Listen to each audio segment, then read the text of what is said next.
I didn't know there was a place called Osaka until I heard that song. Osaka. Then I heard Osaka Japani. I said, okay. No relation of Tom Japanese. You actually thought it's somebody called Osaka Japani? Yes, of course. I knew it was someone called Osaka Japani. Then I realized later that Osaka Japani, the place called Osaka, the name of the place. And they used to say Japani. Yes, of course. The Swahili version of Japan is Japani. Oh, is it? Yes. Oh, you learn something new every day. Okay. So, Ndu, how are you? I'm fine, thank you. Right. Yeah. What did you have last night? I had rice and vegetables. You don't like meat, do you?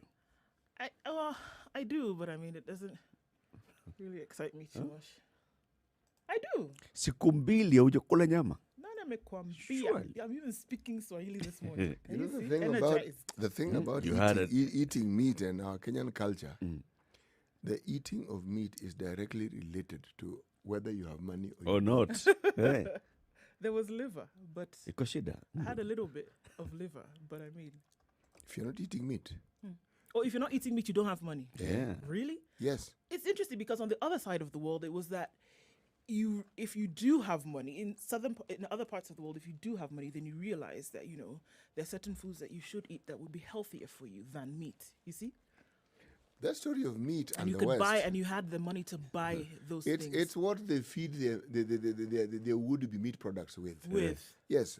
And every time that you hear things about red meat being this, red meat being the other, a lot of it has to do with the research that has been conducted in the West. Yeah. So what do they feed their cows on? It's true. It's not the cow. It's not the cow. What do they feed it on? Our cows don't eat hooves. It's true, but like the whole organic movement in the get out of here, Eric. The whole organic movement in the United States, for example, is extremely expensive. I mean, you buy one organic tomato as it were for $10. It's ridiculous. This is now the cyclical nonsense of development because we were organic from day one. Yeah. Manure was something that the cow sort of like emitted from its system, and it was known as manure. Yeah. All right? Or something that had rotted was manure. It went back and enriched the soil. Then we're told fertilizer. Oh, use fertilizer. It adds value to this thing as GMO, MGO. Then suddenly, the nonsensical cycle system kicks in place, and what do you have? Organic. And now it becomes very expensive. And it's a big thing. And you're thinking, wait, this organic, this is what we used to do before. It's what we have now here on this side of the world. Yes, this is what we've always had. Yes, exactly. Small kitchen garden is organic. It's actually it's organic. For sure, That's it's organic. why I told folks in the US, I said, you guys, you know what, you're being robbed. Daylight robbery. You're being conned. Because these things, we have them in our backyards here. So people want to talk organic. They want to go organic. Well, by all means, go organic. Discover what was discovered so long ago that we actually forgot it had been discovered. so now you're rediscovering it. You're rediscovering it. It's the cycle of life. Welcome to the show this Friday, the 28th day of August 2020. It's the final Friday of the month. As in, just like that, we're on to September. Hey. The Ember months await us. That's it, huh? Ember. Well, today we'll be discussing a lot of things. So we can see what the DPP and the EACC have been busy. This has been their week. Huh? It's like they were just timing. So this one we do on Tuesday, then this one on Wednesday, then this one on Thursday. There'll be more. At this rate, there'll be more arrests today. You can see it. Today. They'll unleash something. Remember we discussed and said, this can't go on indefinitely. This pillaging as though it's as though it's the new order of things in this country. Yep. This can't go on indefinitely. And remember, we even were bold enough as to predict that people will get arrested. Significantly, they will go to jail. And the people who will top this list, if you ask me, are our governors. Because they may have been silent on the matter, but they have been named in some really, really horrible pillaging. You do the maths. Even if you take the smallest amount that you think a county could have received, all right? Let's give it 2 billion, all right? Now, 2 billion times 8, because it's 8 years. Billion. Yes, 16 billion. Go to that county and ask yourself, is there any indication that 16 billion was spent in this particular county? And the answer will be a resounding no. Why? Now, others have received more, 20, some 30 in total. And you ask, okay, let's be kind and say half of that money. Can you see it manifested somewhere in the country in terms of the things that we've been told were going to be done? And the answer, once again, will be no. But if you want to get really arithmetical about this, you'll ask, some of these things were actually donated. So someone didn't actually pay for this. So can we deduct what was actually donated or what they received and yet is still meaningful? What you'll be dealing with is one shocking scenario. So if they are being arrested, there must be good reason why they're being arrested. It's interesting that as we see, the whole, all the documentation that comes from the office of the DPP, he lays the ground very interesting. I'm sure we'll go into details of this some more. Yes. But then after all said and done, he says, based on all of this, we have found good reason why such people or the subjects at hand should be apprehended and then charged, So it's like he lays the ground, lays the foundation before he starts to build. Just on what you said, there is good reason why. We will look at that. How Turkana spent 77.3 billion shillings in 6 years. 77 billion shillings. In 6 years. Anyway, let's start where we always begin the show, and this is tracking the numbers, COVID-19, new infections in the country and around the world. So with an infection rate of 8%, it seems to be stabilizing in Kenya with the record of 373 new COVID-19 cases. According to Rashid Aman, the new cases were detected from 4,663 samples tested across the country since the day before. Total cases in the country now at 33,389. And we know that 3 more people died, and that was the report as of yesterday. So Kemri also received, let's put it this way, he was speaking at the Kenya Medical Research Institute, where he received donation from 500 test kits from the Japanese government. So these ones were actually seen and received. And the fatalities rose to 569. So Kenya now at 33,389. Still talks of how the curve is flattening in the country. Yet to be seen. The next 14 days will be critical in looking at those numbers. And also vis-a-vis the number of reagents and test kits that will come in to the country. All right. Let's look at the rest of the world. And now over 24 million cases, with 24,624,999 around the world, with 835,627 deaths. 17,092,747 have recovered from corona. We're still looking at the United States. There was an increase, a significant increase yesterday of cases around the world, in the US specifically. 33,000 cases in the continental US yesterday, taking the number to 6,046,634, and 184,796 deaths in the US. It still continues to rise. The cases, there were 33,000 yesterday, there were 26,000 in June. On a daily average. So the cases continue to increase, and that's clear. We see that. In India, still looking at about 8,000 cases per day, and as of yesterday, India had done 38,576,510 tests. So it's clear why there's so many that are being found every day. Unfortunately, the death toll is at 61,694. Mexico still continues to record high cases of COVID per day. 129 million is the population, with yesterday's cases at 6,026, with deaths reported yesterday of 518. All right. Let's look at those 2 countries on the continent whereby things for the longest time had remained stable. And let's look at Rwanda. And in terms of what they've been able to do, the cases in Rwanda now are 3,672, with 15 deaths so far. The country has conducted a total number of 388,078 tests. This is against a population of 13 million. So under 400,000. However, this is what they've been able to find. Let's look at Uganda. Where in Uganda now the caseload is at 2,679 with 28 deaths and having conducted 363,802 tests against a population of 45,951,000. So that's what we're looking at there. Have they been able to contain it so far? Still yet, so good. So total deaths in Uganda 28. Yes. Total deaths in Kenya 567. Yes. Total tests done in Kenya 460,000, right? Total cases or total tests done in Uganda 363,000. More or less the same population in Uganda and Kenya. All right. So about 100,000 more tests in Kenya. Yes. And the total number of cases in Kenya 33,000 against 2,600 in Uganda. Yes.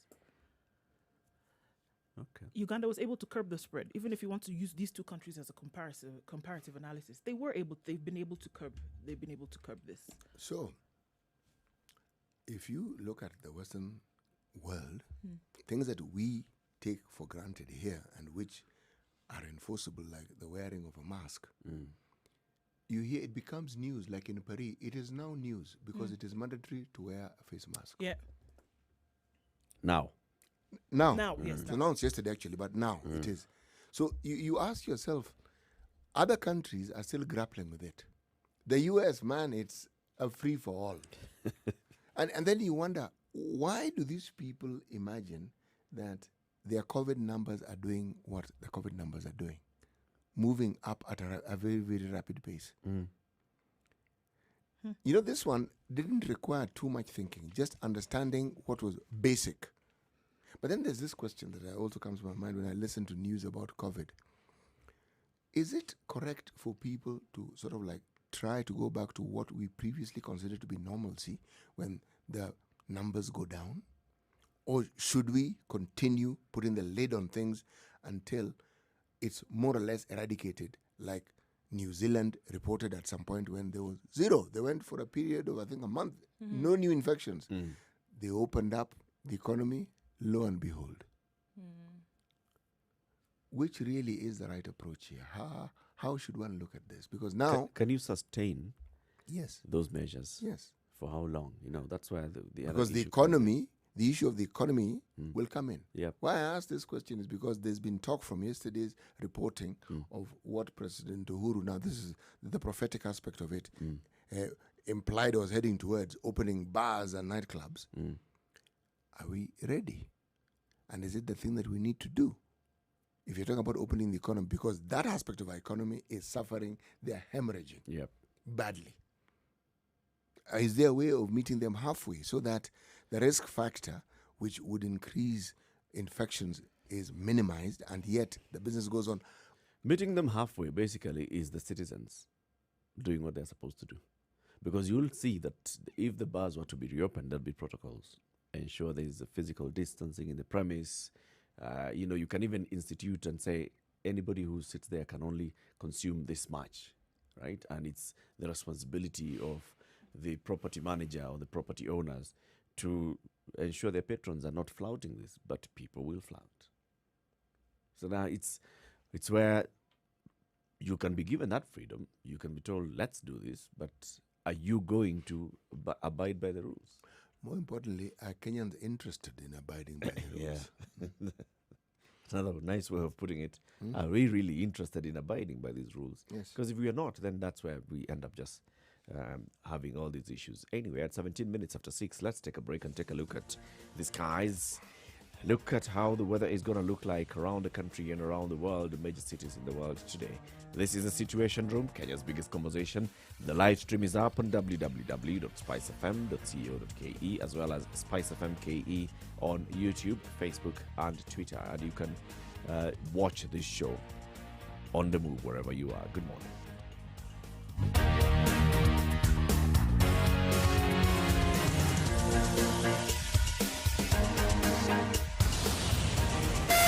Spice FM, Malindi.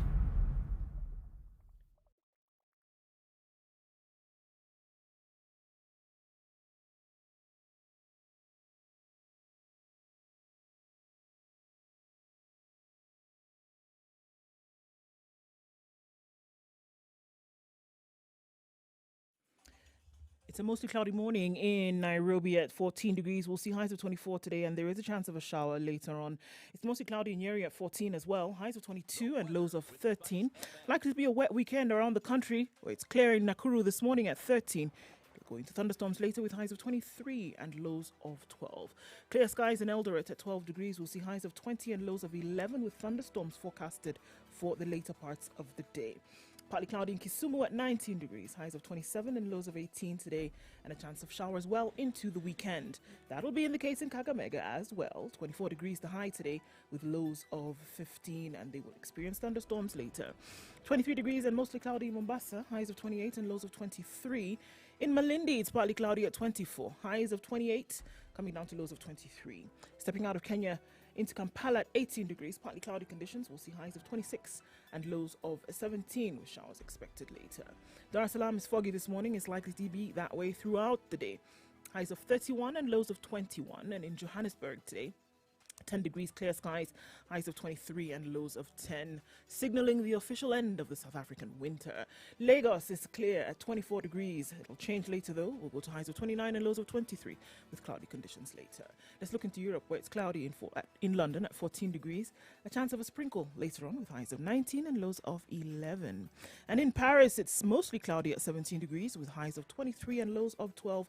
There'll be an afternoon of rain well into Saturday and Sunday. Isolated thunderstorms taking place in New York at 32 degrees.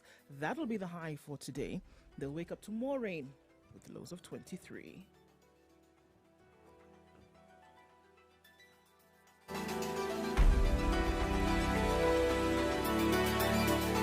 Spice FM. Spice up your life. Mature, intelligent talk every morning. Spice up yourself.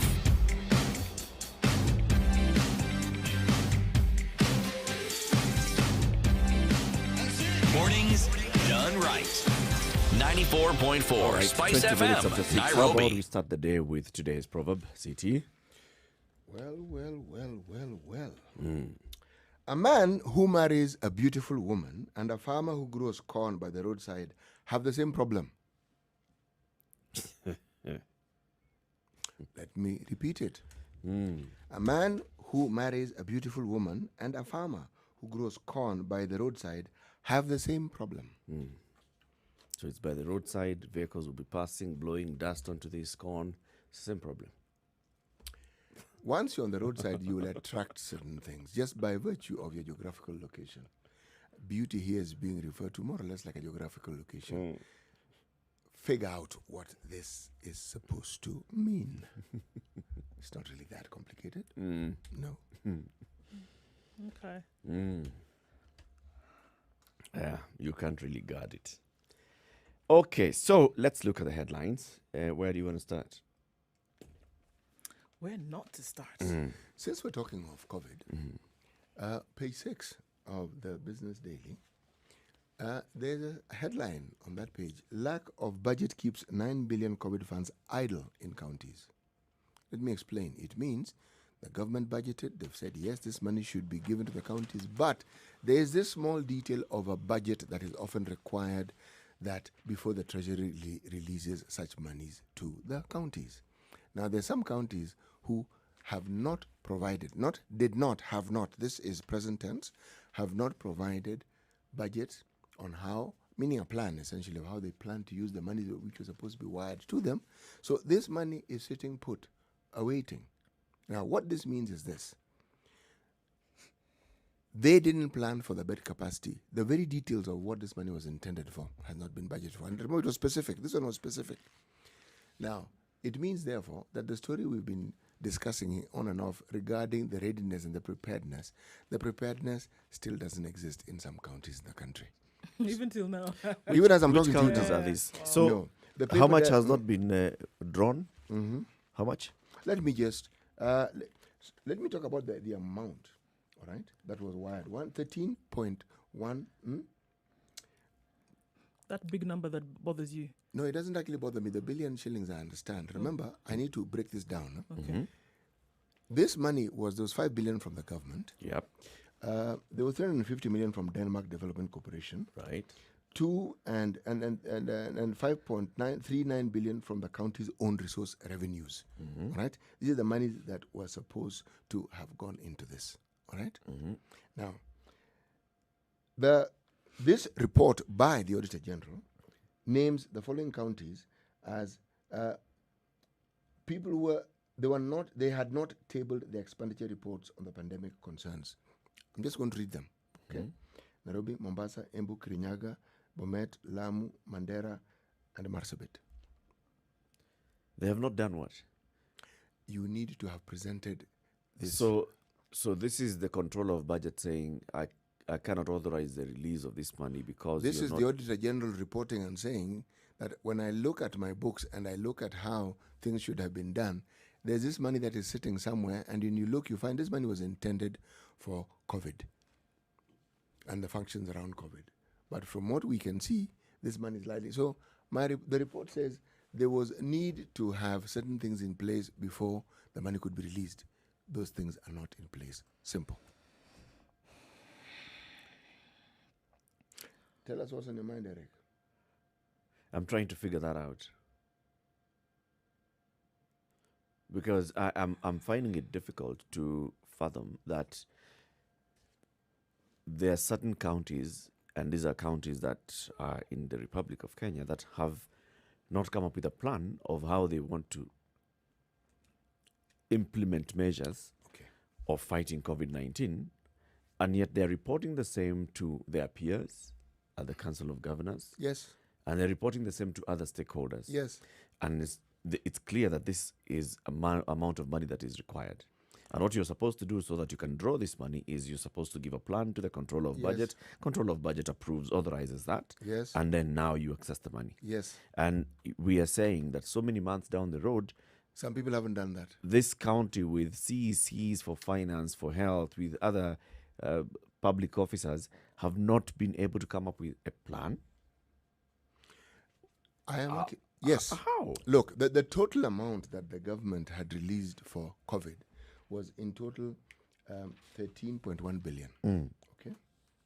Now, the total amount of money that counties have spent, means they've been given, was 3.4 billion, which means there is a balance of 9.7 billion balance which has not been spent. And what I am reporting, or what I'm talking about, is a report that the reason why it hasn't been spent is because the requirements, the details of what is required before this money can be given to you to expend have not been met. That's interesting, because in the standard, it says on page 12, the control of budget says funds meant to fight the virus were spent on electricity and water bills, seminars and board meetings. How counties used COVID-19 billions on TVs and gumboots. Billions meant for quarantine centers and frontline staff in the counties were spent without budgets.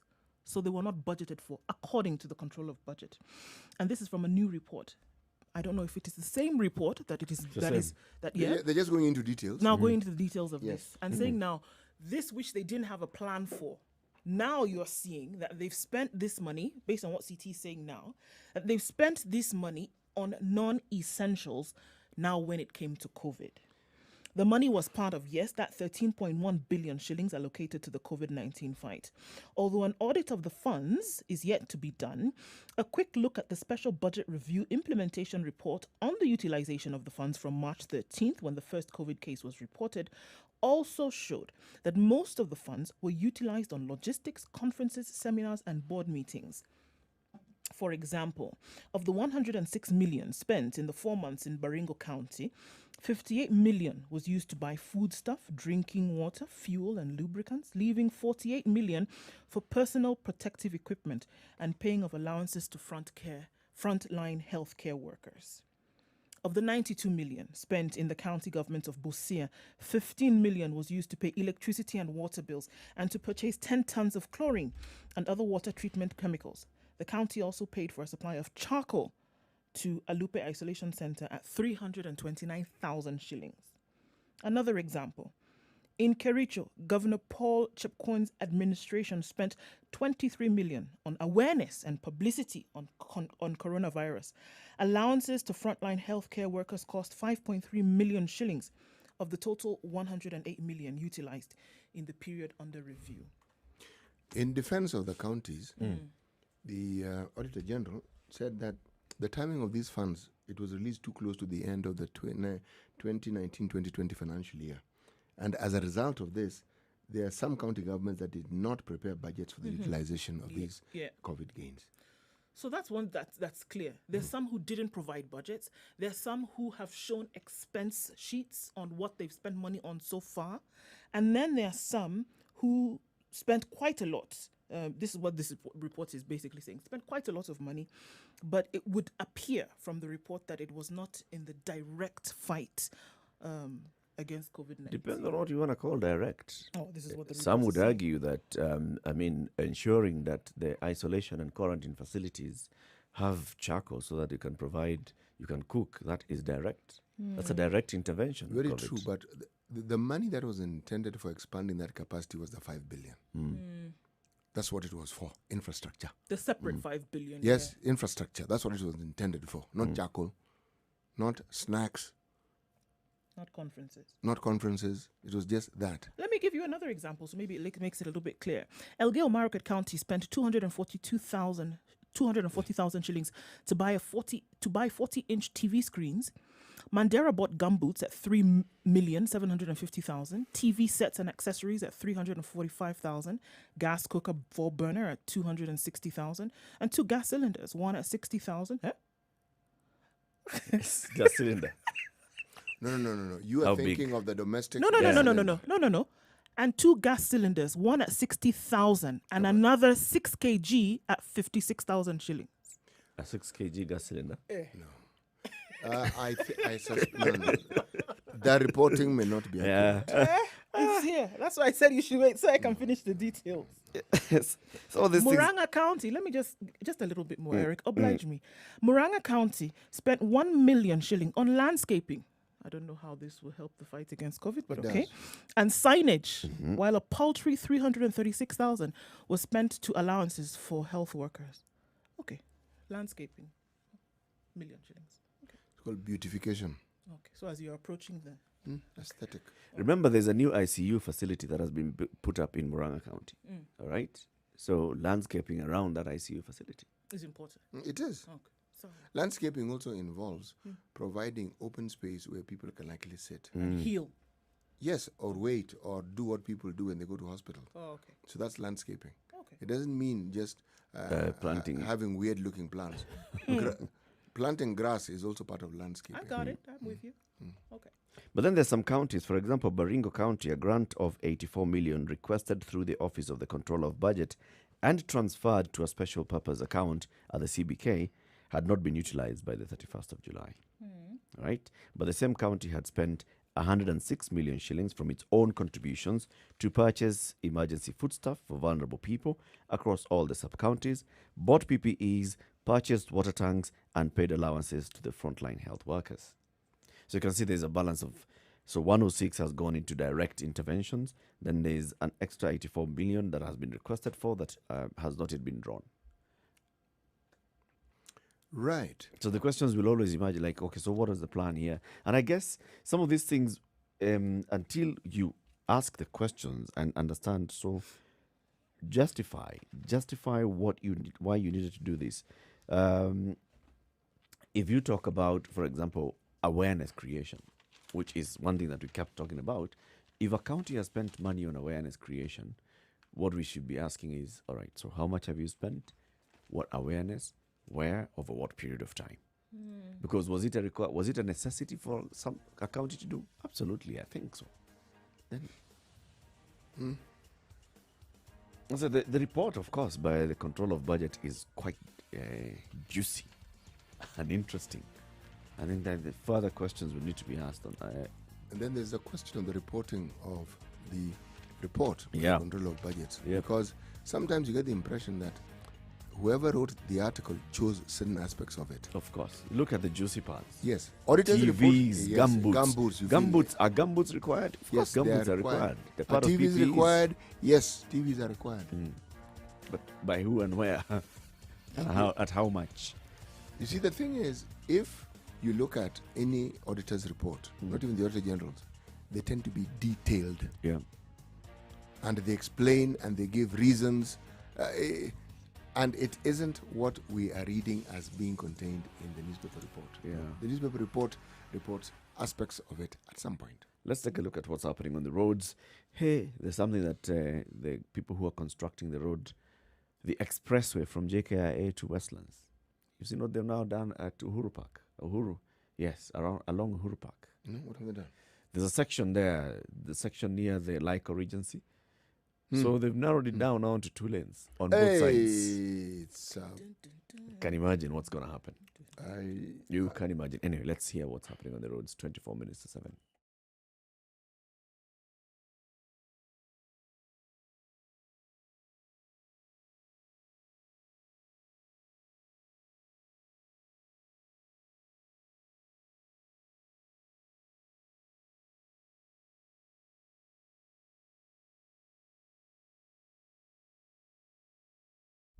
Classic soul, R&B, smooth jazz, neo soul, and nostalgic ballads. Make some noise. Yeah. You're listening to Spice FM.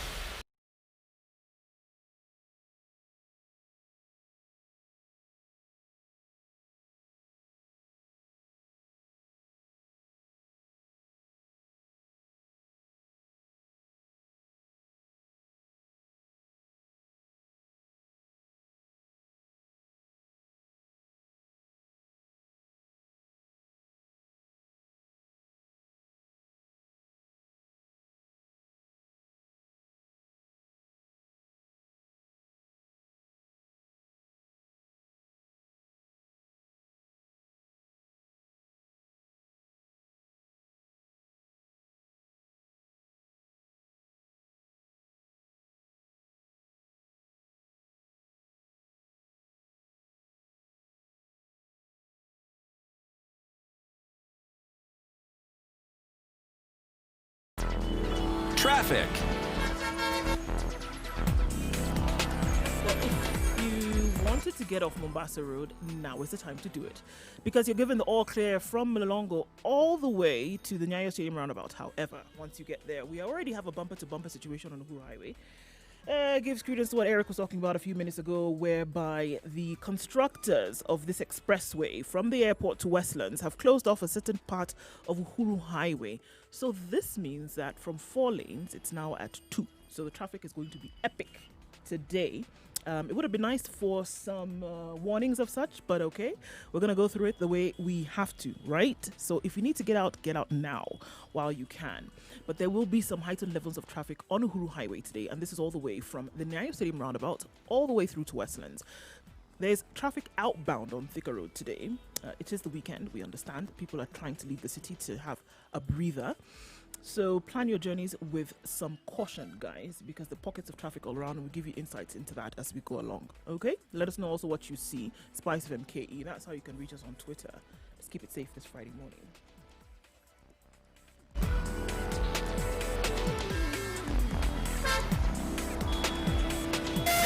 Spice FM. Malindi. Mature, intelligent talk every morning. Spice up yourself.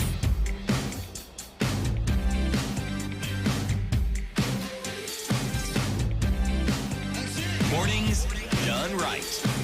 94.4 Spice FM, Nairobi. Welcome to the Situation Room. If you're just joining us, this is the Kenya's biggest conversation. It's also live streaming on Facebook, YouTube, and Twitter. And I can see people who are already tuned in. Real Elliot says, "Good morning, team."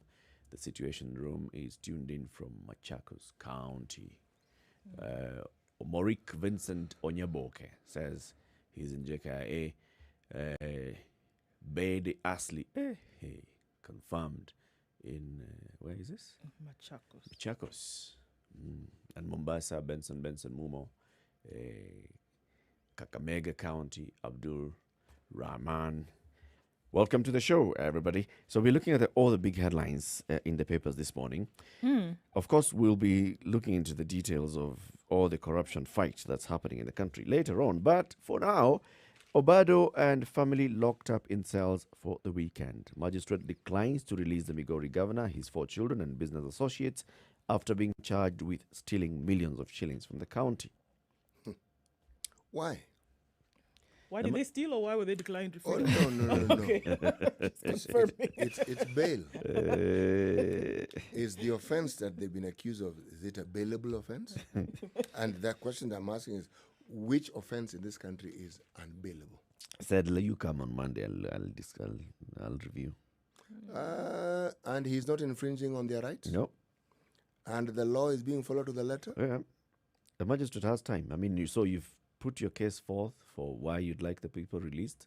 The prosecution is putting a case of why you're opposing. I mean, the prosecution is saying why they are opposing the release on bail, which in this case the prosecution was saying it's on account of the severity of the charges and their past records. We know of a fire incident in the county offices which destroyed documents, and it happened during the investigations. This is according to the lead prosecutor, Victor Mule, who submitted a report of the money trail leading to the arrest and asked the trial magistrate, Lawrence Bogambi, to deny them bail on account of this. So essentially what you're saying is that if they release, there may be another fire in the county offices. According to the prosecution.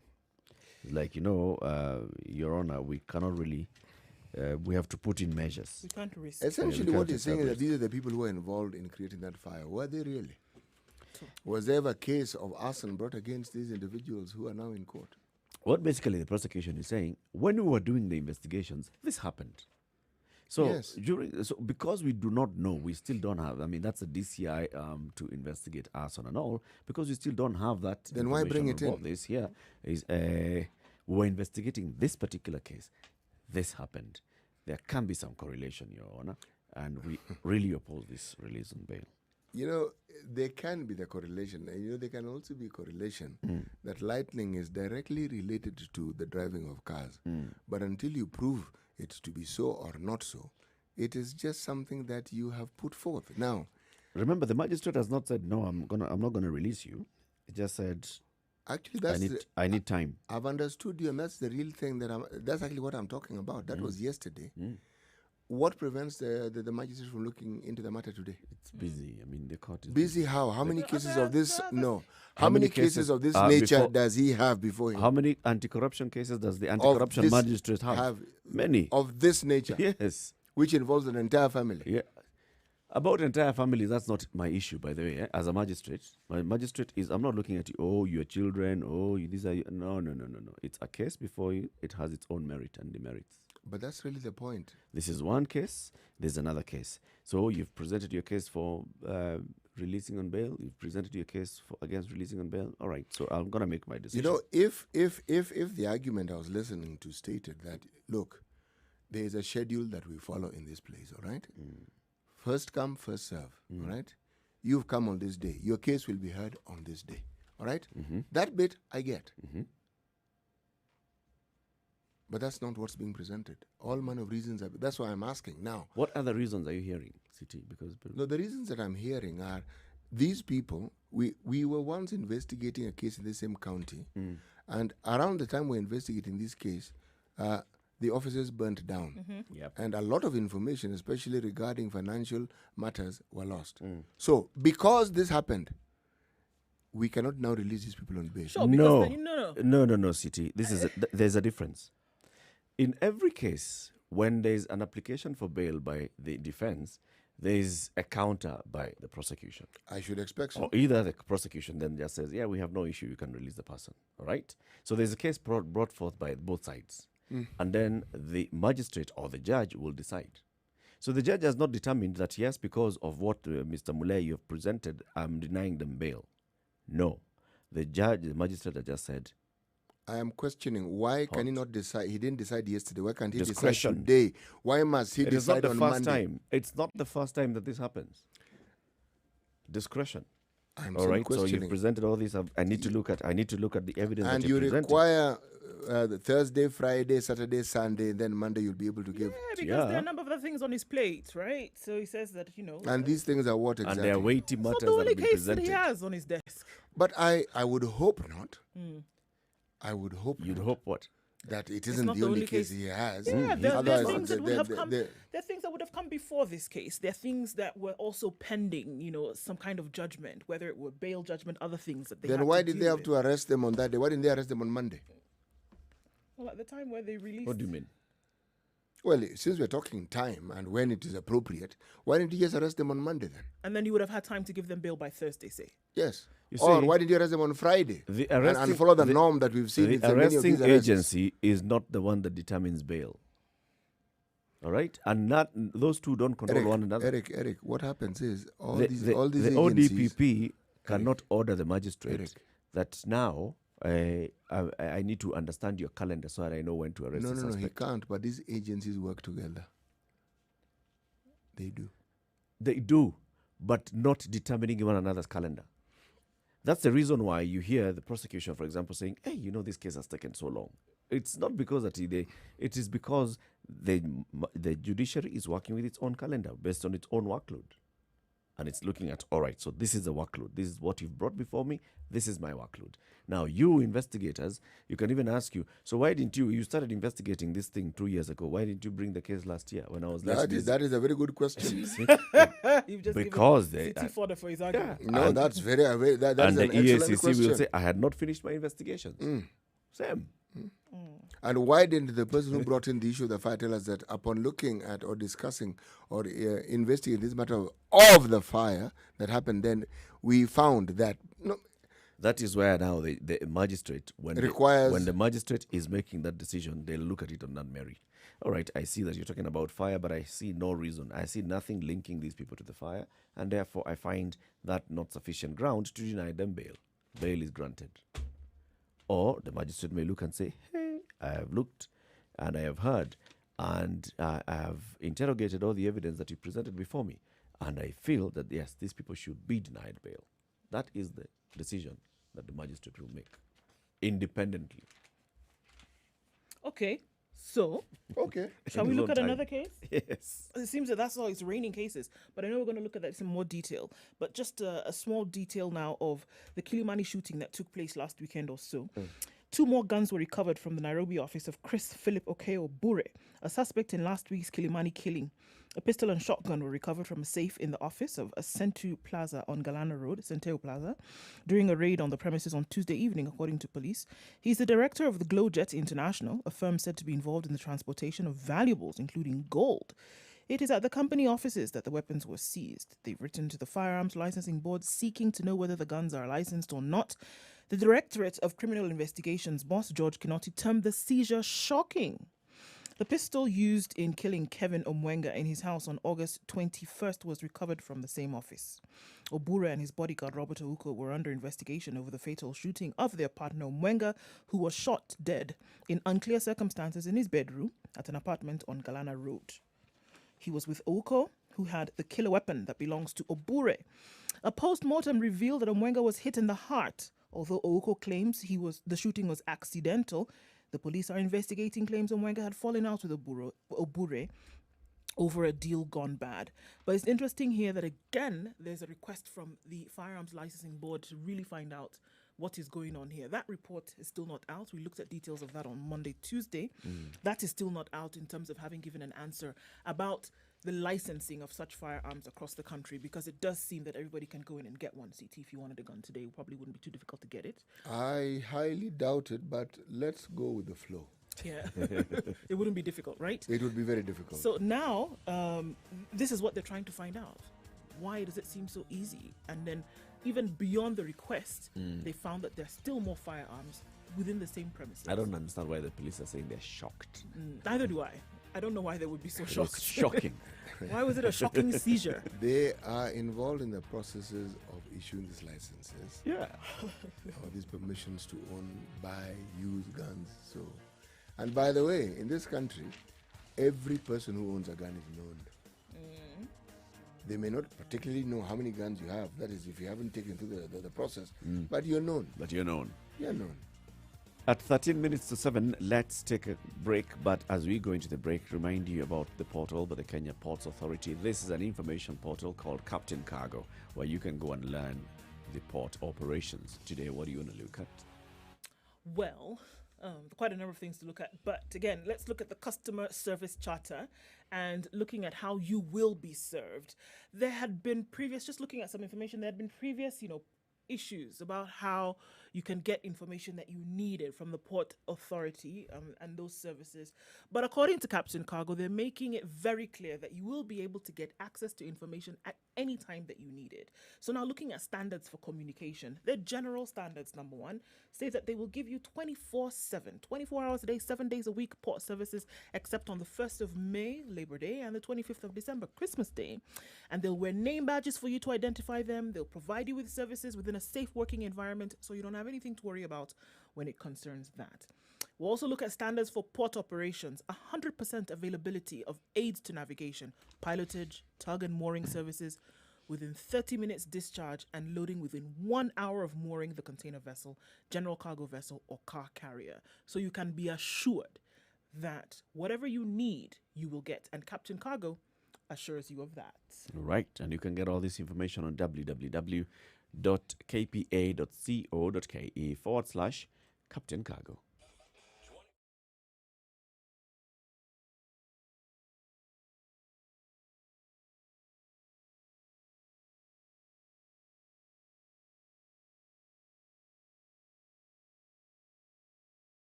Classic soul, R&B, smooth jazz, neo soul, and nostalgic ballads. Make some noise. Yeah! You're listening to Spice FM.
Spice up your life.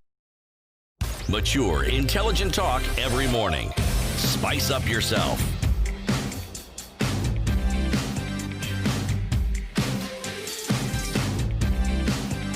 Mornings done right. 94.4 Spice FM, Nairobi. We will look deeply into the fight against corruption and the arrests. So there's the arrest ordered for Aisha Jumwa, the Malindi MP, arrest ordered for former KPA boss, Engineer Manduku. There's arrests, of course, and we've seen an arraignment in court of Governor Obado, his family and business associates, and others. Mm-hmm. So that will make some interesting fodder. Looking at other headlines. Since we're still talking about scandal, KEMSA bosses washed their hands over the COVID scandal. And they blame PS Mochache. The names and face of officials who have presided over multi-billion shillings COVID-19 scandals have started coming to light as investigations gather steam. Yesterday, bosses at the Kenya Medical Supplies Authority, KEMSA, where the bulk of irregular procurement of supplies happened, placed Health Principal Secretary Susan Mochache at the center of the scams. The KEMSA managers, led by Board Chairman Kembi Gitura, said Ms. Mochache ordered the agency to exclusively procure COVID-19 supplies from specific companies at set prices. Appearing before the National Assembly's Health Committee over alleged loss of billions of shillings, the management absolved itself from any procurement irregularity, saying they took orders from Ms. Mochache. Mr. Gitura said the committee told the committee that the agency received a letter in April from the PS with details on how to go about the procurement. He told the team, chaired by Ms. Sabina Shege, that the letter from the PS had instructions on what to buy, where, and at what cost. A move he said was not procedural at the medical agency. is not supposed to be directed on what to do by the ministry. We received a letter from the Ministry of Health containing a list where we would procure from, the prices and the quantity. I can vouch on the quality of PPEs we procured, according to Mr. Gitura. He did admit, however, that although the directive by the PS was irregular, it does not amount to an illegality of the procurement of PPEs done by KEMSA. In the letter dated April 15th, addressed to suspended CEO John Manjari, which the nation saw, Ms. Mochache said the World Bank had identified and approved various items to be procured. It's also interesting that the board chairman said and urged Kenyans to stop speculations and allow the investigations to conclude. So This it's one is not gonna us, be interesting. it's them. It's not us. This we is were told gonna what to be do. We were interesting. told where to buy. We were told how much. Is We just KEMSA executed. a part of... The ministry. No. Yep. Well, before, based on what he said, they would not regularly get orders Instructions like or those. instructions like this. How to They have buy, some- what to some buy. sense They have of some kind autonomy. of I mean, there's a and board. independence, right? So it seemed irregular at the moment, but taking into consideration that COVID, they did what they were told. You see, you've got to remember that this money is coming from the government to buy equipment and other supplies and medicine for the fight against COVID-19. Specifically, right? yeah. So the purchaser here is government. And so therefore, And principal secretary is definitely government. is Yes. definitely government. So when government writes to you, And tells you to do something, you do it. not necessarily. This one they did now. That's why they're saying it's not their fault. Eric has mentioned something that is actually clear here. You see, it comes as a board. The moment you have a board, that tells you have some independence.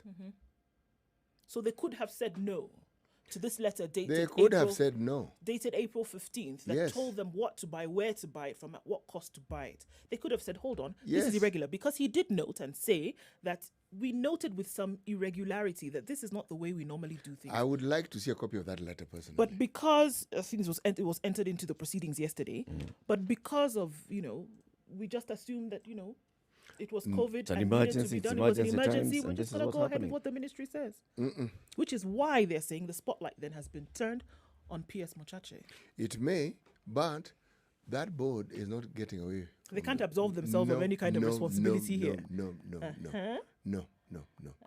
You may actually find that the pawn in this whole thing was actually the MD or the CEO. Because he clearly takes instructions from the board. Clearly. MDs do. Now, who does the board take instructions from other than from themselves? Let it unfold. Let it unfold. Remember, the government is represented in this board as well. By the way, It's actually government board. they are actually represented quite comprehensively. It's not And just the that the person one who person. sits on this board must be the PS or the alternate. Yes. This one. Let it unfold. Let's hear what's happening. Hey. We shall talk about the migration also in the next hour. There's this interesting story that's been published on page 26 of the Standard about a charismatic bishop who angered the faithful when he chose to marry a 35-year-old bride 4 years after the death of his first wife. And this is the founding Archbishop of the Church of God of East Africa, Byram Ahaenda Makoha. Who was a man loved and hated in equal measure during his tumultuous reign as the head of the church for the last 50 years. He took over the mantle of the leadership of this church, which was founded in 1905 after the exit of the white missionaries. Now, Dr. Makoha died last week. No, August 25th, 3 days ago, in Nairobi, where he was undergoing treatment. So here's the issue. The wife is now telling the story of what happened. The choice of a 35-year-old bride angered the faithful, including some pastors who attempted to stop the wedding on grounds that the wife-to-be was young for him. They preferred an elderly woman, arguing that the bride was the age of his grandchildren. But the man said, Shauri yenu, the wedding went on. It was not open to the public. Members of the media were also not afforded an opportunity to record the memorable event. How old is the guy? He has just died at the age of 88. Oh. And the wedding was in 2014, Are we allowed 6 to years ago. speculate as to the cause of his death? No. Yeah. So the wife he was 35 at the point. So the man was also embroiled in several other issues here in terms of management and leadership of the church, how he was disposing of pieces of land owned by the church in Makadara in Nairobi. Even at Buruburu Church, there was controversy pitting Makoha and the flock, with the matter ending in court. Infuriated church members went a notch higher and welded doors leading to the pastor's office. That's not all. He was also embroiled in a land feud with Mureithi Mwenje, the son of ex-Embakasi MP, the late David Mwenje, who had given the church a portion of land in 2004. However, the family has maintained that Makoha was only concerned about instilling sanity to members of the church who were going astray. Okay. Yep. Strong thing, Joe. You talk about somebody like that who has passed on and leading a church as vast as this, because they're talking about the kind of following that this church has. He has a following of over 1 million followers in the region. Majority of them in western parts of Kenya. What is certain to me is that this church didn't have a succession plan. You're not supposed to die on the job. No? No. Who said? I am saying That was their succession. I am saying that when you have an organization such as this, any organization, you grow. Or at least groom somebody Yes, and get to a point not where even, it's very clear even others, that and this then is the heir apparent or the crown prince. or these are the crown princes or princesses, so that at least because the church must have a management team. True. But clearly in such churches, he is the management team. He is the management team. Good morning. It's now 7 o'clock.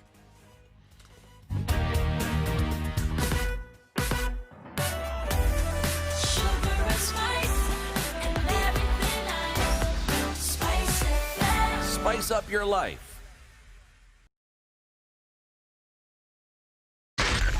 Spice FM, Nakuru. Okay, so we still have that issue on Uhuru Highway this morning, and traffic is moving extremely slowly. Looking at other parts, though, of the city, and we see that coming off of Thika Road today, not as fast as you'd like it to be. Getting into the CBD might take you a minute, but hopefully it will not be too crazy. Okay, so coming off of Langata Road, coming into the city, a bit slow. A slight accident there as you then head towards Bagathi Way. Coming off of Bagathi Way, though, however, you should be all right as you're trying to get either to Valley Road or down towards Ngong Road, so not too crazy there. Mombasa Road doing very well today, as we have seen. Uhuru Highway is where we're going to see the major issue today looking into the city. In a bit, we'll take a look at what it looks like outside of the NMA, headed towards Limuru, and then out towards Naivasha and Nakuru, and then also on the other side of things at the coast. We'll let you know what that looks like in a short while. Do also let us know what you see. Spice FM KE, that's how you can reach us on Twitter.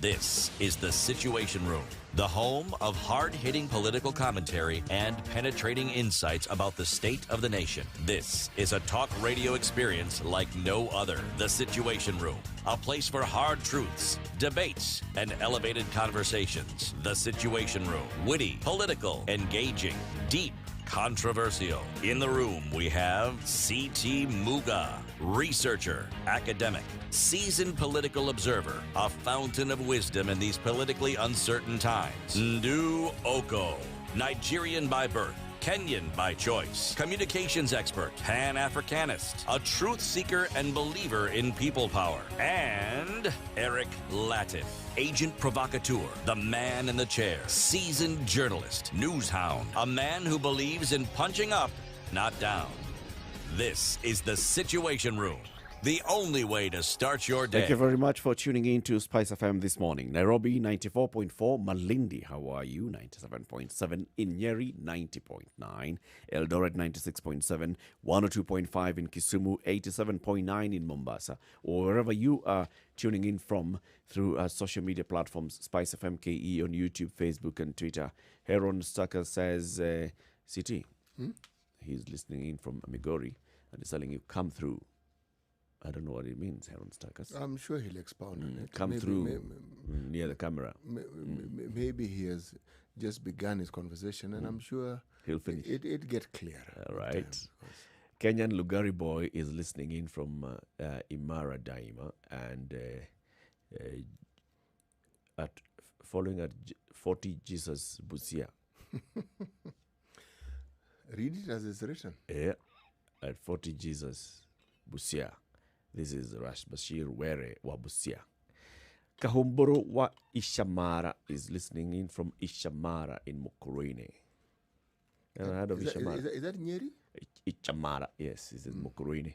Mukurene is in Nyeri County. Pronounced Nyeri. Nyeri County. Yeah. So remind us today's Proverb City. Yes, I will. A Tafadhali. man who marries a beautiful woman and a farmer who grows corn by the roadside have the same problem. I wonder what the problem might be. I mean, if just a beautiful woman and corn. I mean, I don't By the roadside. by the roadside. I mean, it's Corn- not. It's corn not like is- anybody would steal. No. You know, it's not like anybody would steal corn if you just found it by the They roadside. may, but they may want to. They may just admire it. But they may want to. They may even just go and check whether it's right. It's fully grown. It's fodder for passerbys. It's fodder for cattle. It's fodder for depending on the growth of that particular maize plant. Yeah. Yes, but when it's visible to many, yes, it is exposed to many. Okay. Now consider what that brings about. Okay. All right. Let's talk about the twin migration, shall we? There's a twin migration that happens every year around the same time in this country. And only one seems to actually, Only one has gotten the limelight. one has gotten the, limelight is a good word, but I was thinking of a more momentous word. Gravitas. Yes. The wildebeest migration. Yeah. Yes. The world over. You talk about the wildebeest migration, it is a wonder. Was it UNESCO? Who is it who decides whether it becomes another wonder of the world? Yeah, it's the UNESCO Heritage Council. Yes, yes. And the wildebeest, I think, migration is heading in that direction, if I'm not wrong. But there are others we don't talk of. For instance, most people have no clue that along the shores of Malindi, we actually have whales. They also migrate and come to our waters. Whales. All the way from the Antarctica. And Antarctica is far away and also very cold. But they come this way. They come to mate. Yes. There's a third one that isn't mentioned very much. Flamingos. Flamingos also migrate. They move from one part of the lake to the other. Now, but it's the... One part of the lake or one lake? No, one part of the lake. You find them. So from that end of the lake to this other end of No. One lake to another. Okay. Yes. As in other lake, one From lake lakes. A to lake B. Yes, more than one lake. Yes. Really? They're going to migrate from this side of the lake to this One side part of the lake. You know, this, my friend, So Eric, he's introduced new meaning to the word migration. Meaning, if I take a walk, let's say from here to where Eric is sitting, I have migrated, yes. He's saying they migrate from one part of the lake to the other, and I'm asking, one part of the lake to the other or a different lake? And I No, said one yes. part of the lake. And Eric, could you just not surmise that what I meant was one lake why to should he really another find this lake? difficult? I I mean, can ask you. You're right here. Asked- Anyway, asked and so answered. this is another migration, the flamingos. Yes. Where are they migrating from and to this time of the Usually, year? you will find flamingos like Elementaita. Most people don't even think this, but you do. You also find them deep into the Rift Valley. You find them in Lake Baringo as well. Yes, Lake Bogoria, more so. But Lake Nakuru was mostly known for their migration. And yet, the truth of the matter is that Lake Bogoria shares a very sizable portion of those flamingos with Lake Nakuru. But like now in this season, they have migrated from Lake Bogoria. They are now in Lake Nakuru. That's where you're likely to find them in abundance. In abundance. Yes. All right. And then they breed in Elementaita. What happens in I Elementaita? Because honestly- Elementaita is actually even one of those protected areas because of the flamingos. I honestly do not know what they actually do in Elementaita. It's like asking me, do I know what they do in Lake Bogoria? What I do know is this. They go to school in Bogoria. They are Yes. born in Elementaita is the university. Yes. good Lord. What I do know is this, that there are specific spots that animals favor for breeding. Remember, like we mentioned, that one of the things that people do not know is that the Nairobi National Park has proved over time to be a very good breeding ground for rhinos. Yeah. Now, it's not known, but it's just the truth. So these birds will choose certain places where they go to breed. And then they may also choose another place to deliver their young. Yeah. Yes. And usually you see pictures of flamingos, you can tell where they're flamingos and they're also chicks, as in young flamingos.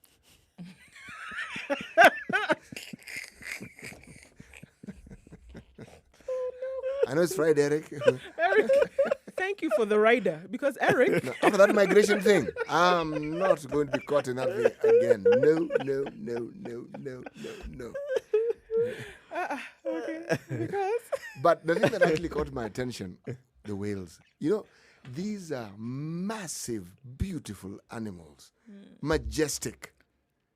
Now, just the sighting of them, to me, would be wonderful. And probably I'm saying this because I grew up in Nakuru. Good portion of my. So I saw flamingos from a very early age. So for me, there's no big. There's nothing major about flamingos. A wildebeest just looks like a mean, small buffalo. So it's again nothing big there.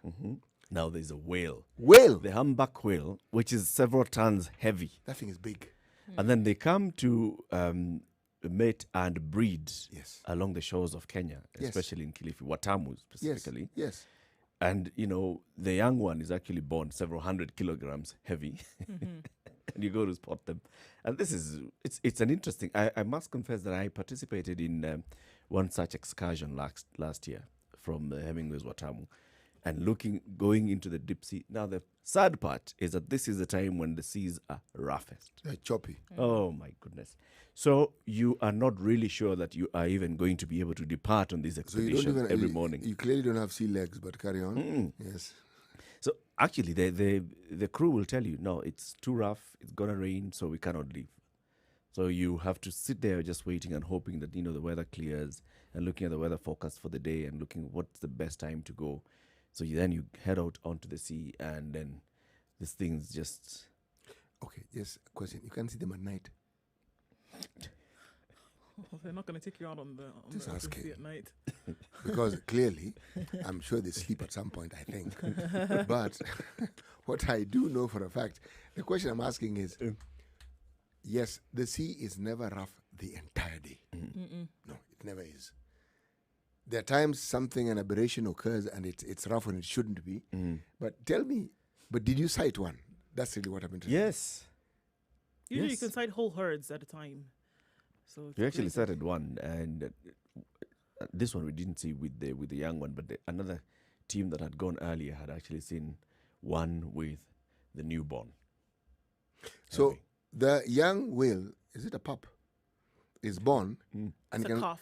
It's a calf. It's a calf, yes. Okay, like cow. Okay, and it can swim immediately. Immediately. Okay, so good. That's all they do. Immediately. So it's born The in interesting water. bit of all this is for some time, this was not happening. They were not able to migrate all the way just because of the whaling. Because people would go into many of these deep seas and hunt them, fish, Kill them. kill them. Yes. So with the introduction of the ban on whaling, now they were able to start venturing further and further, and they started coming back all the way into the coast of the East Africa. Initially, they would just leave Antarctica and not go far. Now they're venturing all the way, and this is the best environment for them along Watamu and Malindi. It's the best environment for them. They come here, they get their young ones here, and then they feed them for a while, and then they head back. So what's good for the whale must be good for tourists, and I'm talking about local tourists here. Local tourists as well. I would really like to see a whale. Yeah. The Kenya Tourism Board and the Tourism CS, Najib Balala, have actually embarked on this, branding this the twin migration. Remember, they were at the Masai Mara with Eliud Kipchoge the other day, trying to encourage people come and see this wonderful event that takes place every year. And then they also moved down into the coast at Watamu to also promote the same, saying, if we can sell this as a package, a twin migration, find ways that you have establishment that can sell this. Take someone to Masai Mara, see that, and then take them down to Watamu, take them down into the deep sea, see the whales. How wonderful would that be? It would be. The only problem is that they are found in the sea. There are many people who don't like Who will have Comfortable issues, with the water. especially this endless because water. you see, this is the time for the Kusi rains, the monsoon. So really, the ocean is not at its best at this point. No, it isn't. You couldn't say it's behaving at its best, but just the normal fear that people have for endless. No, You've water. just Then water. they get a small river they can cross with a step. They get, but this one where you cannot see the end of it, it's a bit scary. Yeah. And now that you have Beautiful. stories of typhoons and hurricanes, there's one called Laura that is causing havoc in Louisiana. 6 people dead as we speak. Already. Of the 6, 2 were killed by trees that fell on them. Man. And of tragedy, I mean, you know, when you hear of a young person dying, it's considered even more tragic. 14-year-old among the people who are dead. My goodness. So when you have stories of what Mother Nature does with water, and then someone tells you they want you not just to sit and look at the water, but to venture inside the water.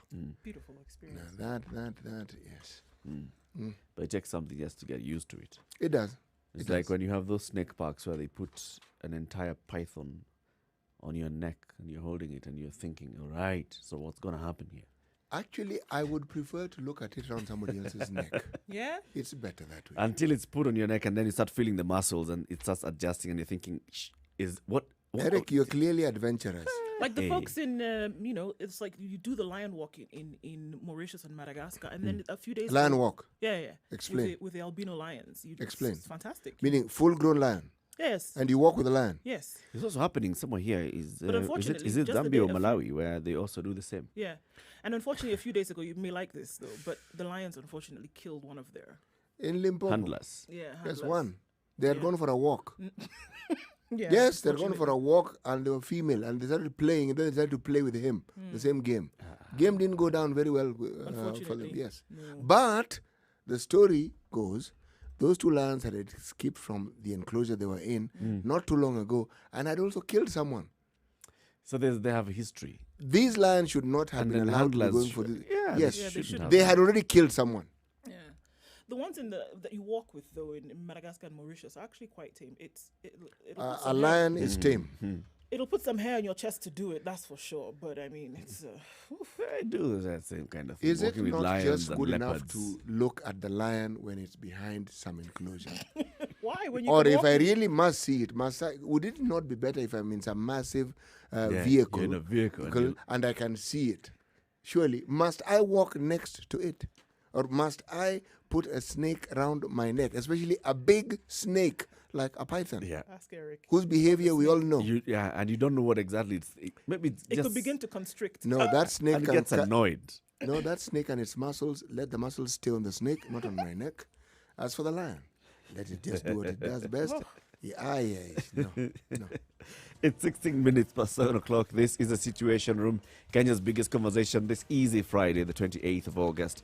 Keep it right here because we are looking at what's happening around the country, what's happening around the world, the big events that are shaping our world today, and what we're discussing today. And also in the 8 o'clock hour, we'll be speaking to the MD of the Kenya Bureau of Standards.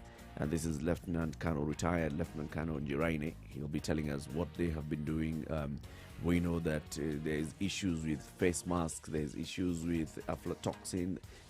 All these things that we talk about, we always go back to KEBS. Had KEBS certified this? Had KEBS allowed this to happen? So keep it right here for that conversation. For now, Ndu will tell us whether it's going to rain in Watamu today. So you can go and watch the whales. Good morning.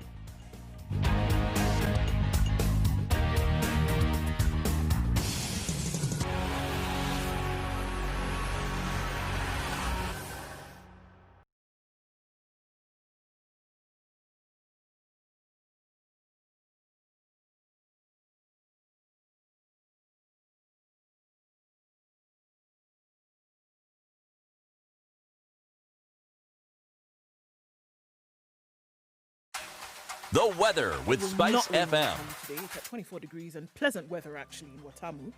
Let's look at Nairobi there, where it's 14 degrees and partly cloudy. We see highs of 24 and lows of 12 today, and a chance of showers in Nairobi, though. There's also a chance of showers in Nyeri later, with highs of 22, currently at 14 degrees and mostly cloudy. It's mostly cloudy in Nakuru as well, highs of 23 and lows of 12, with a sprinkle in the forecast. Clear skies in Eldoret at 12 degrees. Thunderstorms expected later with highs of 20. It's 19 degrees and partly cloudy in Kisumu, and it's going to be a wet weekend with highs of 27 today. 24 will be the high in Kakamega, currently at 17 degrees and partly cloudy conditions. And in Mombasa, it's 23 degrees and mostly cloudy, and no rain in the forecast here. Neither is there rain in the forecast for Malindi. It's currently at 24 degrees and partly cloudy.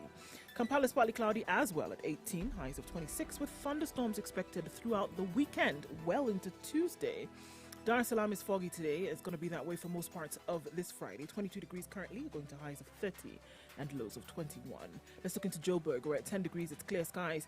It'll go to a high of 23, bringing in the summer months in South Africa. And for now, Lagos, 25 degrees, clear skies. We'll see highs of 29 and lows of 23.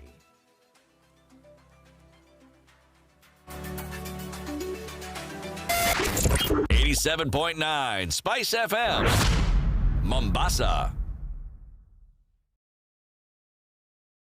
Mature, intelligent talk every morning. Spice up yourself.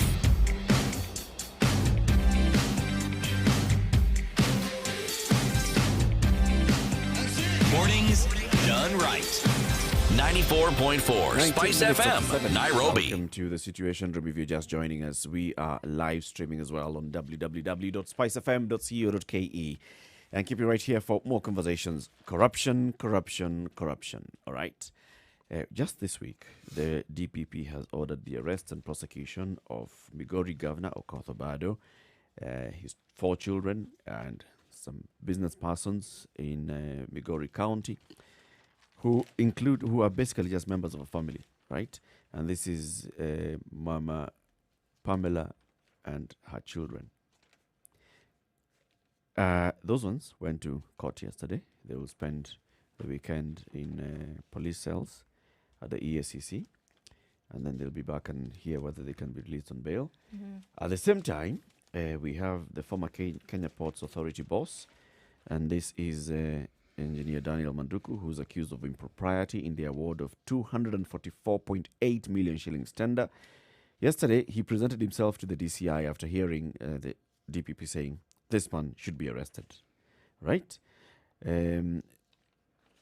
KPA official Juma Fadhili Chigulu was seized from his office at the port of Mombasa. Police said that Chigulu would be brought to Nairobi, where he's expected to take a plea over corruption-related charges. And then we also now have Malindi MP Aisha Jumwa, who's wanted by detectives in connection with the theft of 20 million shillings CDF money. The DCI detectives yesterday arrested 6 Malindi CDF officers shortly after the Director of Public Prosecutions, Noordin Haji, approved the prosecution. Mike Muya, the head of Financial Crime Investigation Unit, said his team had been investigating alleged flawed procurement for the construction of the Malindi Education Office that cost the CDF 20 million shillings. He says most of the stolen funds were allegedly wired to personal accounts of Jumwa and her close relatives. 4 of the 5 bidders were close relatives of the MP, including her children. The Tender Evaluation Committee did not do due diligence in awarding the tenders. The 5 applicants, 4 of them are related to the MP, her children, and her sister. After payments were made, most of the money was wired back to Jumwa's accounts. He Kenya, he. I'm telling you. He Kenya, he. There was this song that was sung by a choir, and the words I can't remember. Kenya yetu ni nchi ya ajabu. Dude, that was for you. Okay, thank you. You need to hear me sing. I was off go. key, No, off You everything. were on the completely side. on key. No, In fact, you I just think you throw were on it B in there major. when I wasn't expecting it, City. Okay, let's- On B minor. Is that what it was? I don't know. I have no clue. So if you look at this and how the screws are tightening on the war against corruption, before we start bringing in the issue of, it's only our side that is being arrested. This one is not that's gonna featuring come. this week. Oh, that's coming. It's going to come at some point. But so far, It hasn't. Okay, so if you look at how the investigators working with the DPP, and the DPP says, I received this file not yesterday and ordered the prosecution today. Received the file a couple of weeks back, appointed a team, told the team, review the evidence. Go through this evidence, which includes senior prosecutors. Go through the evidence and tell me whether there's sufficient evidence to sustain a case in court. Only then shall I authorize prosecution. And in all these cases, the DPP is saying, yes, my team has come and told me there is sufficient evidence. And this is what we have found. We have found that the MP for Malindi, through the NGC, she received money from people who had been contracted to do some work by the CDF. These people happen to be her relatives. We have found evidence that the governor of Migori received some benefit amounting to 73 million shillings from people who had been contracted to work in the county assembly, in the county government of Migori. The people who benefited are direct relatives of Mr. Obado. Oh, in fact, they are his children.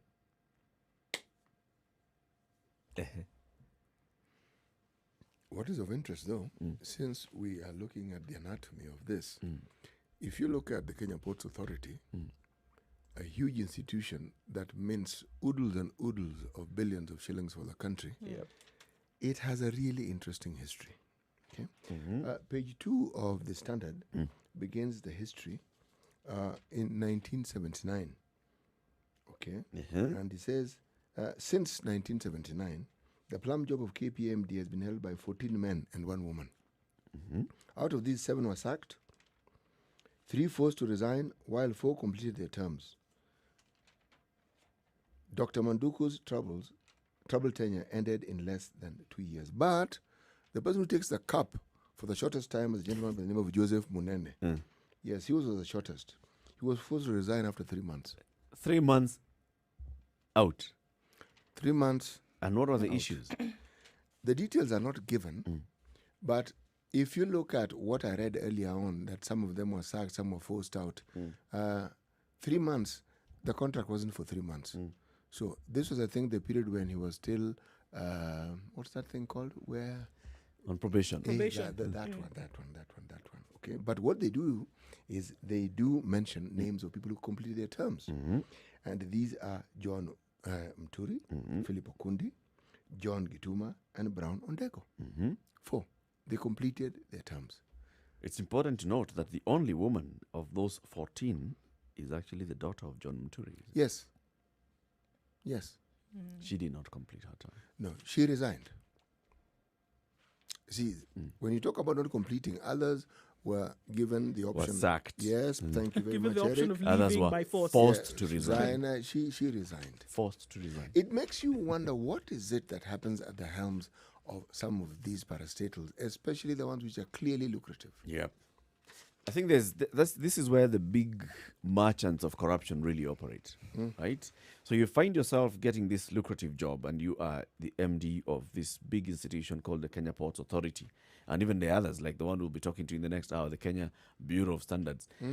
How much money is involved in these organizations? Yes. How much money passes through this organization? Yes. And remember, it's a monopoly. So it isn't as though you can say, they had competition. The competition is with themselves. Themselves and Yes, them. and it's a service that is needed. And it's a service that doesn't just service the needs of Kenyans, no, but of our neighbors, far and wide. And more importantly, it's not an organization that only receives money from the government. No. It's an organization that generates revenue. And even gives revenue to the government. So KPA generates revenue because people pay. Kenya Ports Authority, that's it. Kenya Pipeline generates revenue. Kenya Bureau of Standards generates revenue. All this because there is money, and it's a substantial amount of money because you're the only one offering this service. And if you look at the history of these institutions that you mentioned, you will find that there's always troubled waters. They always exist. Something that is happening, someone moving out, someone moving in. What is the oddity is if someone actually stays there for a while. That's odd. But someone coming for a short stint and then leaving. And usually it's amidst a dust of accusations of corruption. It's never they left after the term ended. Essentially, they were forced out because of issues that arose. I'm looking at this now from the point of prosecution, whereby, you know, we talked about this earlier in this year, where we said this would be the year. It's the times that we are going into where we're going to see that there are going to be many more arrests. There's going to be a lot more action when it comes to this war against corruption, when it comes to this war against mismanagement of funds and thievery of public funds, right? So what it shows to me is that there's a lot of work going on in the background, because very unlikely that does somebody sit and say, well, okay, coming out of the office of the DPP, coming out of the, you know, criminal investigations department, can you imagine what it is in terms of caseload or workload when they have a hint of this and then they begin the investigations? By the time that communication is coming out of the office of the DPP, sufficient work has been done to say we have just cause for the arrest of such individuals, going beyond just allegations. We have enough evidence to point towards this. So there's a lot of work that's going on, whereas it would have been seen in the past that, all right, we know there's corruption, nobody's doing the due diligence to go and find out if this is actually going on. So just like we said before, has been the prediction, or clearly as the reality, this is just the tip of the iceberg. There's likely to be much more that will be uncovered. And I would say that there would be a lot more that's going to be eyebrow raising in terms of effects for Kenyans to realize and say, wow, this is the kind of money that has been stolen regularly over years. And then now people are being brought to book. Ask yourself this question. When you look at these stories, especially today's stories, when we are spoiled for choice, if you're talking about corruption and stories around it, you want to ask, are there any institutions, are there any parastatals that do not have such issues? Where this bug has not bitten. Yes, I asked a question. And then you ask yourself, are there any members of parliament who have this Constitutions Development Fund at their behest, who have not tinkered, played around with it? Do you have governors who have not treated these monies that are given to them for their people as their own and done with it as they see fit? Are there any? Because that is the question that will be asked. As more of these people get arrested or are brought to explain how it is that the monies that were should we say, left in their responsibility did not meet the needs that they were intended for, that question will be asked over and over. And the ones who remain and who are not brought to book, the question will be, what is it that they have done that has enabled them to stay there? But here I am going to attempt at this role of being a prophet. There will be very few. Those who you can look at, I'm talking about governors. I'm talking about MPs. Who you can say, these ones don't seem to have been tainted. The numbers, I think, will be few. So you're telling me that all governors and MPs are just sitting with their fingers crossed, that let the investigator just pass me and go to the next house. No, I finish my tenure and I'll be free. I because think there's a lot of hamster what are we wheel going running to go around? going on right 290. No. 290 MPs, 47 governors. Hey, No, some of them are those serving. who've had their Yes, hand in the a population cookie. of 47 million, there are very few. There are very few who are But squeaky how many clean. investigators do we have? There are very few who are squeaky clean. But I do think that those who may have had their hand in the proverbial cookie jar right now are either, number one, sweating or finding ways to cover their tracks. That one, because look, in 1 week, what have we seen? Yep. In 1 week, 1, 2, 3, 4, and then let's even leave COVID and cancer aside, right? These are the things that we have seen now. Yeah. In 1 week. It shows you that there's some work that's being done. So anybody right now who knows what they have done are probably either sitting thinking, okay, trying to cover your tracks, number two, or looking at the possibility of offering yourself up in terms of, look, this may have happened If when I they was come. sitting in a position, and let me just tell you, should they come, my defense is ready. I don't think people are sitting pretty and saying, they won't get me. No. I think this is enough to put some sweat on the back of the necks. So they could be sweating, but their biggest prayer is, I'm hoping that it'll pass me by. It'll pass me by. That I'll not be caught by the time I finish my term. I'll go be done, home. I'll I'll gone, be I'm rest easy, and maybe a future governor is on who will be caught over something. Right? Hey. That falls in the realm of wishful thinking. Oh, yes. One can only hope and dream. 28 minutes to 8 o'clock. Let's take a look at what's happening on the roads this Friday morning.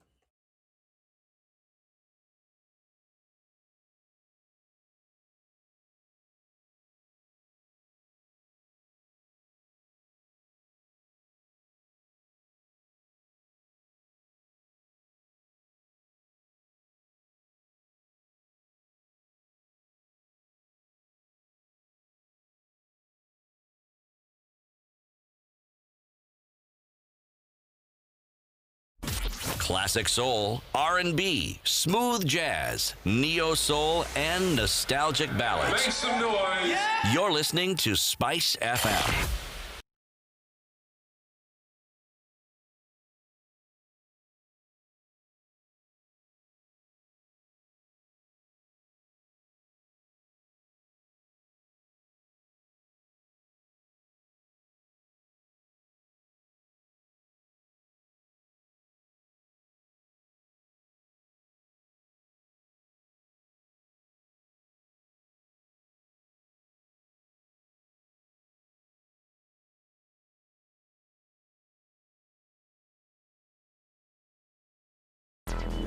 Traffic.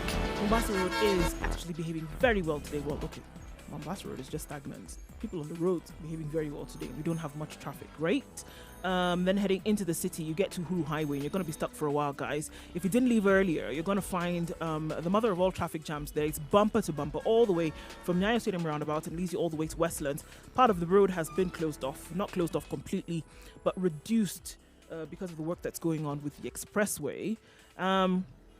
There's another road that's going to be closed from tomorrow. I'll give you details of that in a short while. But coming out of Westlands, now in the opposite direction, it's moving slowly. It's not bumper to bumper just yet, but it's likely to clog up right around the University Way roundabout with all the other oncoming traffic from Wayaki Way. So those are the two trouble spots that we see now. Coming out of Thika Road is not too bad either.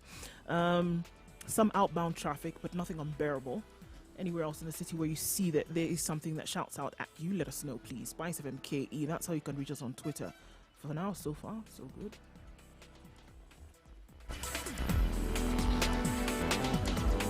Sugar and spice and everything nice, everything nice. Spice FM.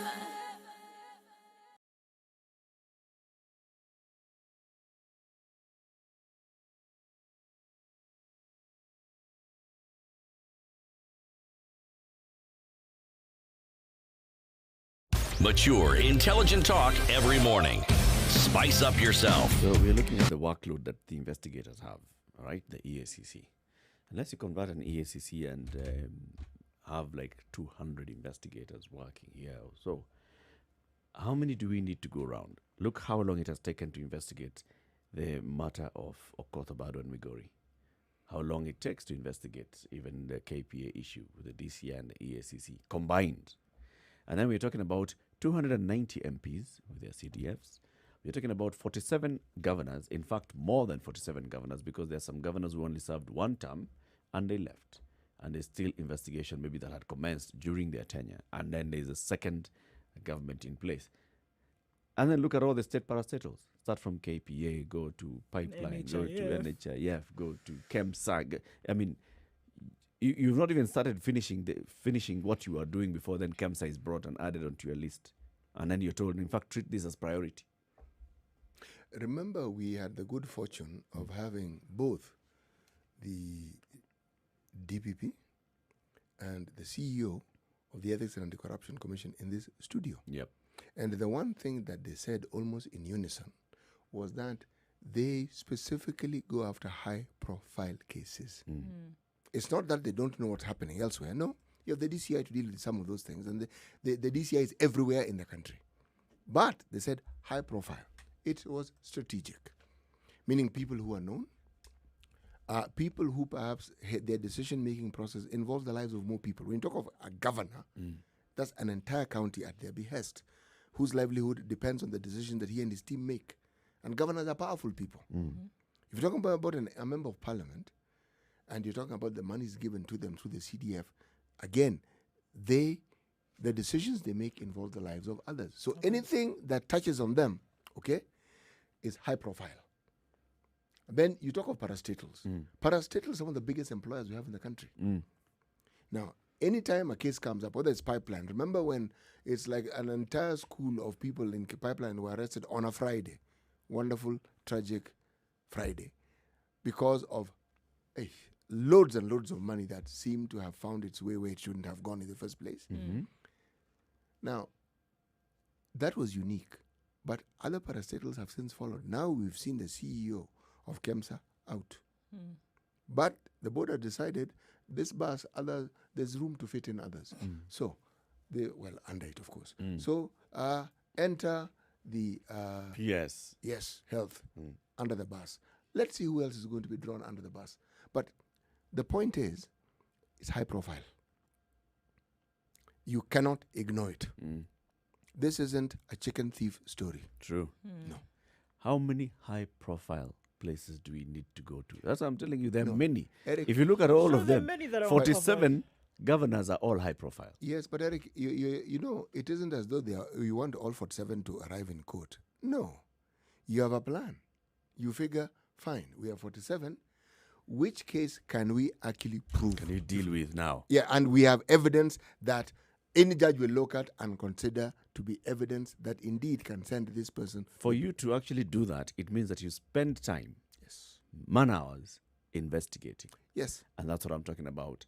If we don't have, the number of investigators that then we need to have at EACC, many.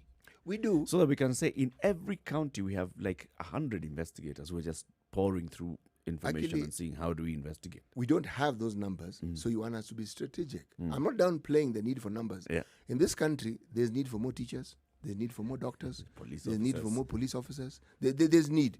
That we understand. The only problem we don't have is we don't have a manpower problem, a human resource problem, because we have people who can fit in those places. The problem seems to be somewhere else, and that is a discussion for another day. What is certain is this. If a case is proved in court, it sets a precedence.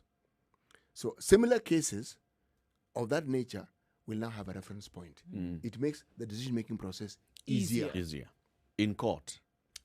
It's court where they all end up. Yes. But now, do you think it's affecting the governors and those who are taking up office? Hey, Like thinking, no, let me stop doing this. my friend, If it isn't, then You really think so? CT, you really think so? I do. I do. So you, I do. because we had an investigation that had even started before the end of the first term for Dr. Evans Kidero, did it stop any governor in the second term from thinking what they were thinking? No. Has it stopped any governor during this time of COVID-19 from trying to play games? No. Absolutely. So, No governor has been arrested with his children or wife or family members. They've been mentioned. Kiambu, there was mentioned. Kiambu, there was arrest. Yes. But this one is what we saw with Governor Bado is dramatic. 4 children. And then relatives. No, that one, it doesn't matter how deaf you purport to be or how blind you purport to be. This one you will hear and see. It's not something you're going to ignore. No. Because the message it sends, it's new. I have a feeling. I hear what you're saying, City, and I think I even I believe deep down in my heart, I'd like to believe that when people are watching this, when they see a governor being paraded in through the streets and police cells with his children, that they think, wow, this is going to be big. When they see an elderly lady who's charged and told that you need to pay a fine of almost 1 billion shillings, people are going to think, wow. I don't No, I don't think wanna they do meet this. it. I don't think they meet it with trepidation like that. I think they meet it with what must I do in the meantime before they're hot on my heels. I need to do something to be able to cover my tracks. So to cover my tracks. I think that's the way they meet it. Not But is that not quaking a in fear. response? I need to be It is- more clever. Exactly, and that's what I was going to say. Whichever way you want to look at it, it is a response to what is currently happening. If we didn't see this going on in the public sphere in the manner in which it is, I don't think that anybody would That have said thought process whatever. wouldn't Wouldn't have even think crossed- about it. They wouldn't Wouldn't have even say crossed. if you didn't see people being arrested, if you didn't see people actually being arraigned in court, if you didn't see them going after their properties and attaching their properties then to certain cases, You'd nobody be would. irresponsible. You'd be very callous. You'd actually be stealing money and You would buying. even say, since nothing is happening, let's steal some more. You'd while be you're announcing. You know, Nimejenga nyumba hapa, nimenunua nimenunua ingine. ingine pale. So I mean, it is eliciting response, which I think when we spoke to Twalib here and he told us this, he said, you know what, we know, and by the time we must understand, I don't think they're just investigating cases, and they also have an idea about the behavior of people who are in this kind of racket. They know certain ways in which people will behave. Behavioral, I think, science comes into this in one way or another, because it's a natural thing for you to do. You will react. Either you will be scared or you'll do something to cover your tracks. And I think that is what is going on now. Nobody's sitting and saying, I also was in the same boat, but you know what? Nobody's going to come after me. It was years ago. Or, you know what? I'm so smart or I'm so connected that nobody's going to be able to sniff out whatever it is that I have done. I don't think anybody's sitting pretty on their mountain of wealth that they got from stealing public funds and saying, no, it's not me. I think there's a response that is coming out of this. And if it's not fear, it's doing something to cover your tracks. So I think this is actually yielding some positive results. What our impunity produced with the time was something we call hubris.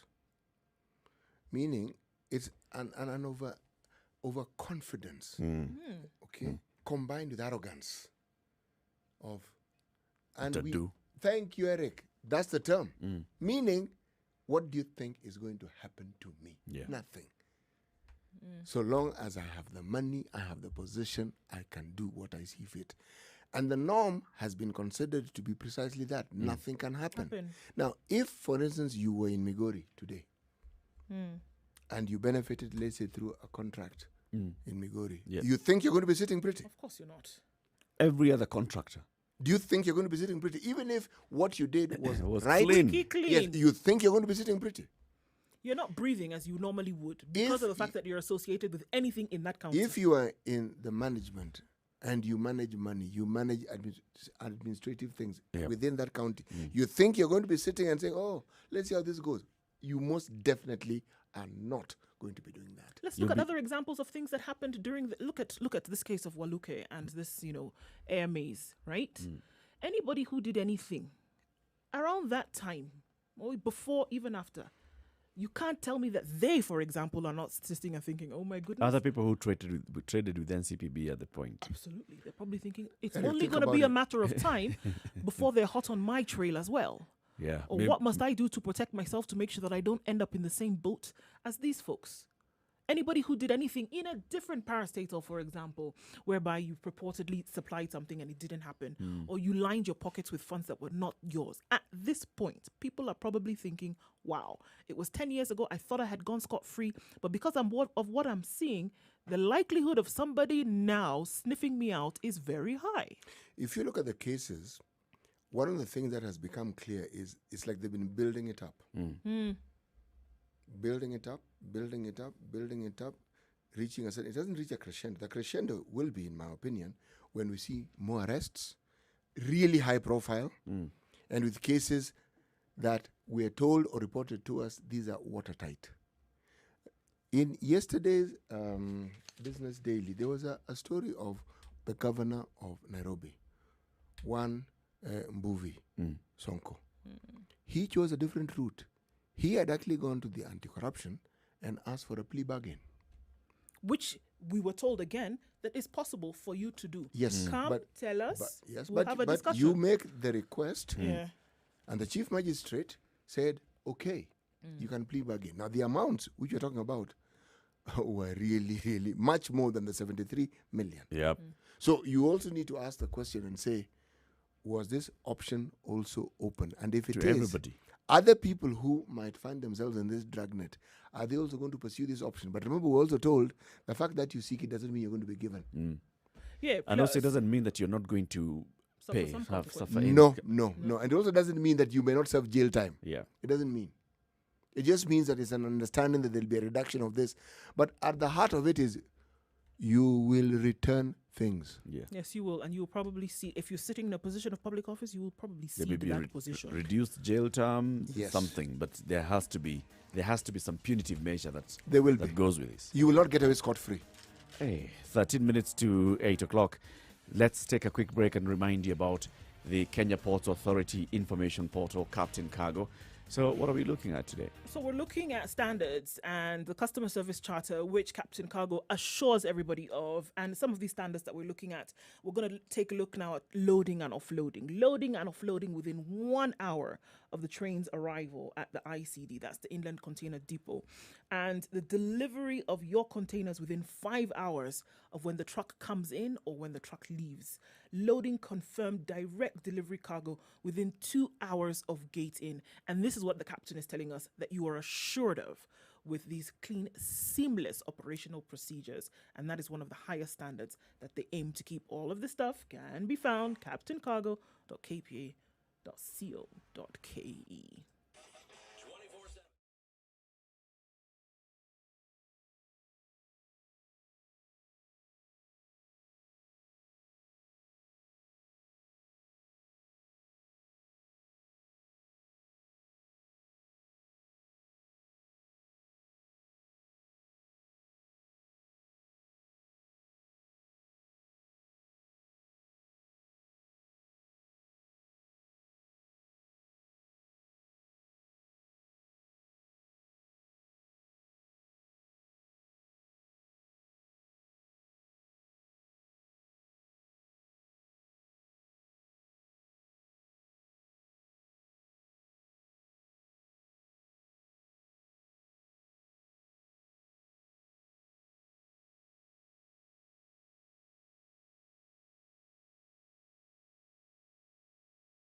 Spice up your life.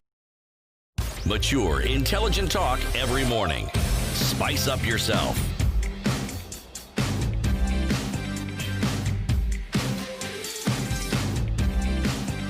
Mornings done right.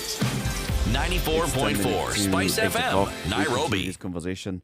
So you're saying that because these are high-profile cases, of course, that the ODPP and the EACC are going for, and they want to have high impact. Actually, that's what they said. High impact cases. High impact by showing that this is a governor. This is not just the governor alone, but it's somebody plus other beneficiaries of this particular issue, and they're the ones who we are arresting and we are taking to court. This is what's going to happen. The issue of plea bargaining, and this is what we're talking about. So it's reported that Governor Mike Mbuvi Sonko is seeking this route of having a conversation with EACC and saying, all right, so let's have an out-of-court kind of settlement where we agree that this is what I shall come and maybe come back to court and plead guilty, and then I shall get a reduced sentence. You shall be going for a reduced sentence, and I shall return everything that you say that belongs to you. It's fine. Na muachane na mimi, please. Niishi maisha yangu. Is it going to have an immediate impact in reducing the theft that we've seen, that hubris that you're talking about?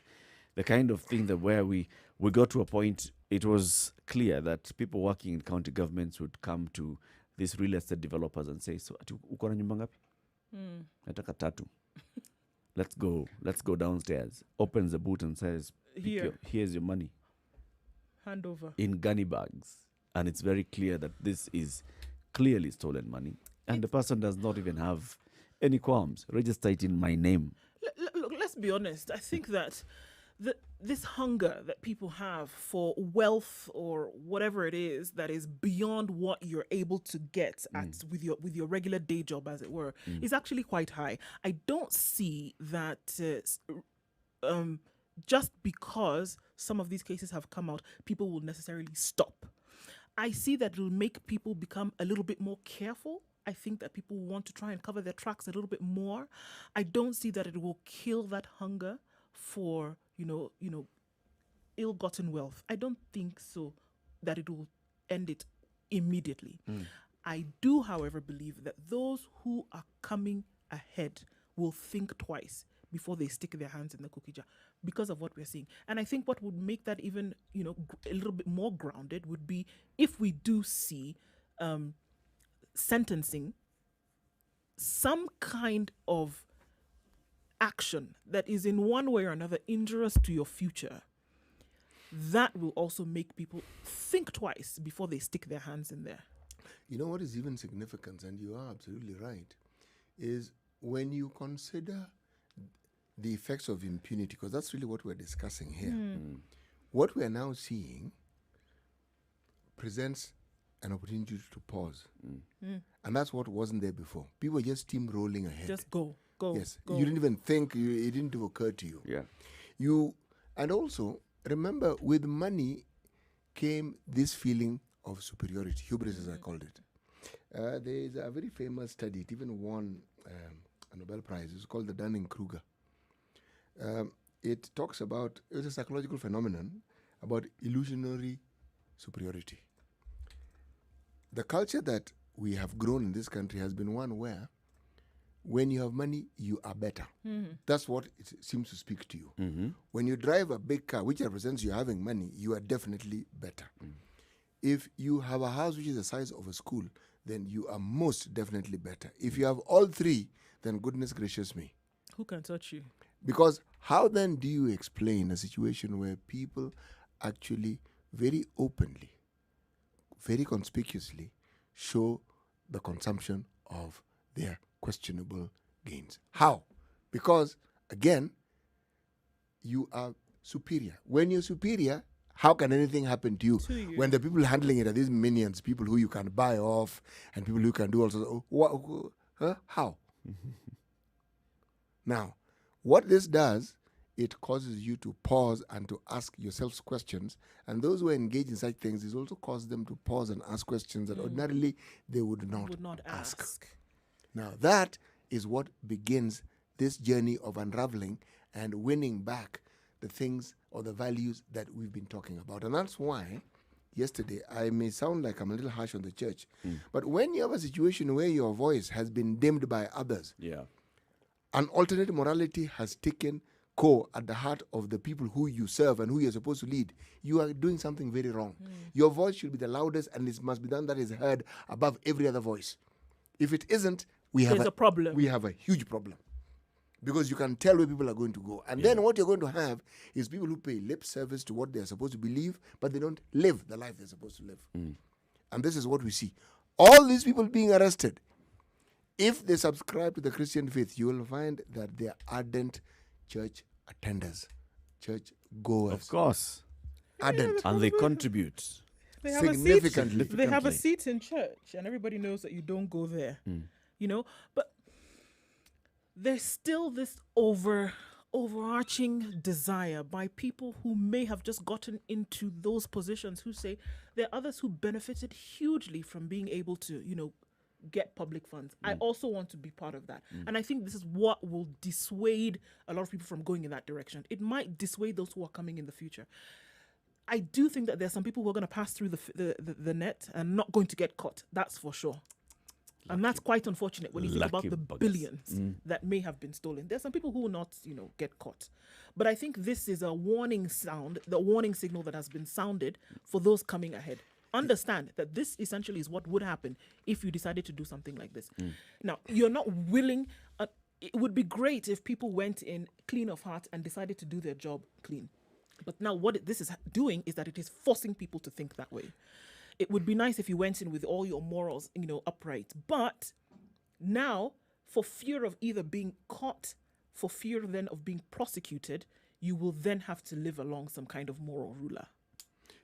If you look at page 6 of the standard, when they say counties use 2 trillion, but did it reach the people? A question. And then alongside that is a column.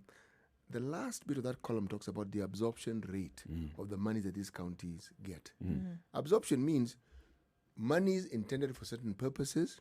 There's a clear budget, a clear plan for it, and it can be seen that this money actually did what it was supposed to do. The average is 70.5%. But my friend, when you look at the details of what the counties have done, an average again of 30%, essentially cannot be accounted for. That's what we're saying. When you talk about absorption, the money may not necessarily be there.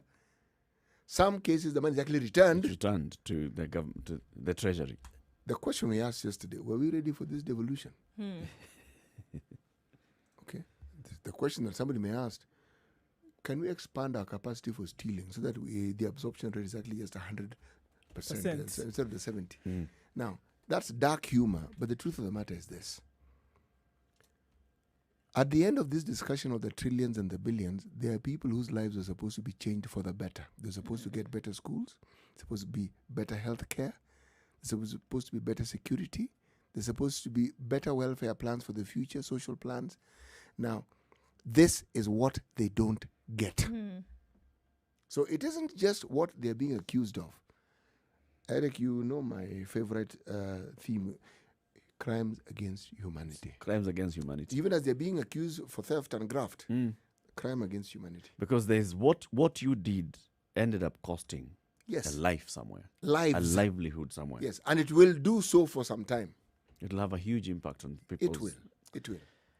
It's so unfortunate and so sad when you see some of these kind of cases. But the good thing, like you said, is that action is being taken.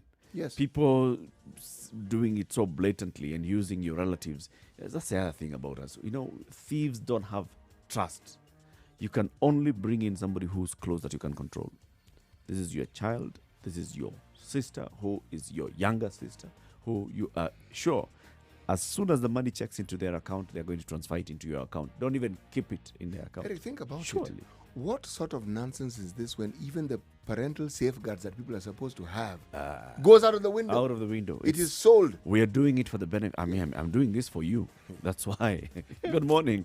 It's a Situation Room, Kenya's biggest conversation. Let's keep it right here because we are coming to 8 o'clock. And after 8 o'clock, we'll be discussing the issue of standards and safety. Aflatoxin, face masks, imported goods and services. We had the other case of imported oil. All those with the KEBS Managing Director. Keep it right here. Good morning. It's 8 o'clock.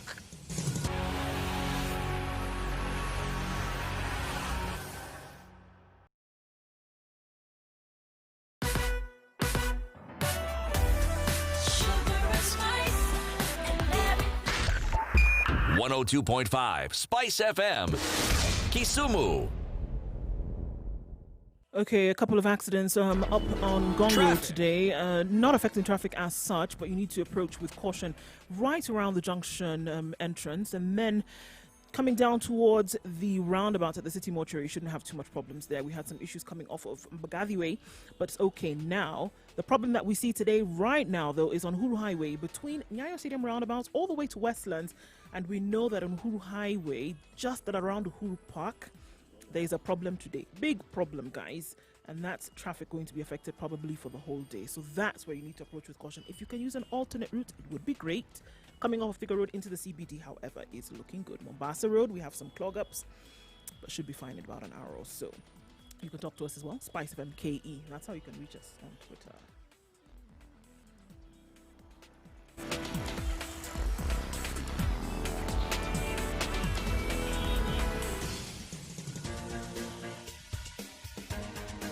'This is the Situation Room, the home of hard-hitting political commentary and penetrating insights about the state of the nation. This is a talk radio experience like no other. The Situation Room, a place for hard truths, debates, and elevated conversations. The Situation Room, witty, political, engaging, deep, controversial. In the room, we have C.T. Muga, researcher, academic, seasoned political observer, a fountain of wisdom in these politically uncertain times. Ndu Oko, Nigerian by birth, Kenyan by choice, communications expert, Pan-Africanist, a truth seeker and believer in people power, and Eric Latin, agent provocateur, the man in the chair, seasoned journalist, news hound, a man who believes in punching up, not down. This is 2.5 the minutes after 8 Situation Room, o'clock. Let's the begin only with way to today's start. proverb, CT. Yes, today's proverb. A man who marries a beautiful woman and a farmer who grows corn by the roadside have the same problem. Same. Same. All right. Man who marries a beautiful woman and a farmer who grows corn by the roadside, same problem. All are operating on road reserve. Good Lord. Wow. All attract, all in full view, all in.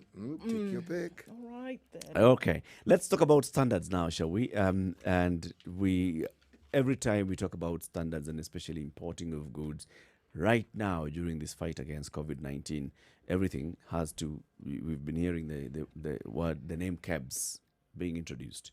Talk about coming up with face masks, local production of PPEs, local production of beds. They companies that won tenders. In fact, the president even ordered that some guys somewhere in Kiambu County who had started making beds, let them be given this opportunity to produce beds and supply beds to hospitals for COVID-19. And the next thing they were told is, all right, what you need is to go to cabs, get certified, and then now you can supply.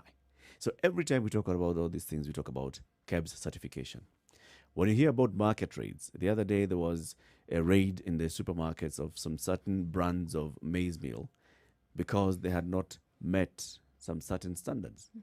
You hear about aflatoxin in our foods, and the issue comes in KEBS and the standards. And then you hear the other day there was the issue of the imported edible oils. Remember that scandal of the edible oils, and who has released the edible oils, who has not released the edible oils, And who had detained who had them, detained them in the first Hey. place. There's the issue of have they met standards. There is the issue of importation. When you're importing anything, it needs to be inspected before it departs from that market into the Kenyan market to show that it conforms to the standards that are applicable in this country, right? And this is the pre-shipment verification that comes in, the pre-verification of conformity arriving in the country. All those things are issues that Kenya Bureau of Standards deals with on a daily basis. And of course, because of all that, then you will have a lot of back and forth, a lot of fights, a lot of people who are complaining that KEBS is not doing what it's supposed to be doing, or some people who are complaining that KEBS officers have raided their premises and carted away everything without due cause. All this happens on a daily basis. It seems mysterious, and yet part of the reason maybe most people don't understand what KEBS does. We know they're supposed to maintain certain standards, but the thing is, for instance, what are the standards for, say, timber goods? What are the standards for edible goods, edible oils? What are the standards? And if one wanted to determine this, where would one go to get and understand what these standards are, and how are they determined? And whoever comes up with these standards. Yes, exactly. And what rule of thumb are they following? These are questions that people may not voice, but they ask and they say, okay, so how do we know that these standards they have set are the standards that will be... All these questions. Again, KEBS haven't done a very good job of telling people what they do. What we know of them is what we read, and what we read is them seizing this, doing the other, and also... Or their MD being arrested. Yes, or removed. Or Yes. removed. That's what we know. Or the board being reconstituted. Yes, and yet for them to be there, it actually means that their function is one that is actually necessary Yeah. and is needed. It's a That's for critical sure. one. It is a critical one. See, it's like the functions of the police. We have a fairly clear of what they should do, but we also know what they do, or what the majority of them are reported to do. So, KEBS, unfortunately, falls in that category. The only good fortune about KEBS is that the people they deal with are people who bring in goods, people whose goods, they don't deal directly with the Mwananchi, yet their actions affect the lives of the Mwananchi very directly. So, Or do they deal directly with the Mwananchi? they do. Not directly, indirectly. It's indirectly. Because, for instance, when I go to a shop and I want to buy an item and I see that KEBS logo or sticker, I assume it has been certified as safe. I automatically, I don't And question. you assume that this is genuine and authentic. And I Genuine also assume that products, it's genuine KEBS. Yeah. Okay? Assuming that there is a fake KEBS somewhere. Or there are people who attempt Or to that they're fake. fake stickers. Yes, exactly. But I will assume it is safe. Right? That is the effect it has on me. Meaning, I may not even voice it, but I trust them. I have faith in what they do. Now, but whenever I keep reading articles in the papers about all these misdeeds. And I started wondering, goodness, how safe really am I? Because with all these things happening, the problem that amount of information, especially when it's negative, I'm not really sure what to believe and what not to. You have very many questions. So let's just ask the boss. The managing director of the Kenya Bureau of Standards, retired Lieutenant Colonel Bernard Njeraine, is joining us on the line now. Good morning, sir. How are you? Good morning. Good morning. Morning. Yes, I hope I'm loud and clear. You are Yes, you are, sir. quite. You are loud and clear. Welcome to the Situation Room. Yes, thank you very much for inviting me to this radio show. Right. I hope I got you clear. You are Eric, City, and Okor. Thank you. That is true. Yes. So, Thank you very much. Bernard Njeraine, let's start from the very beginning. And as you heard in our introduction, there are very many people who, first of all, they know that there's KEBS and there's KEBS stickers and there's KEBS, enforces some standards.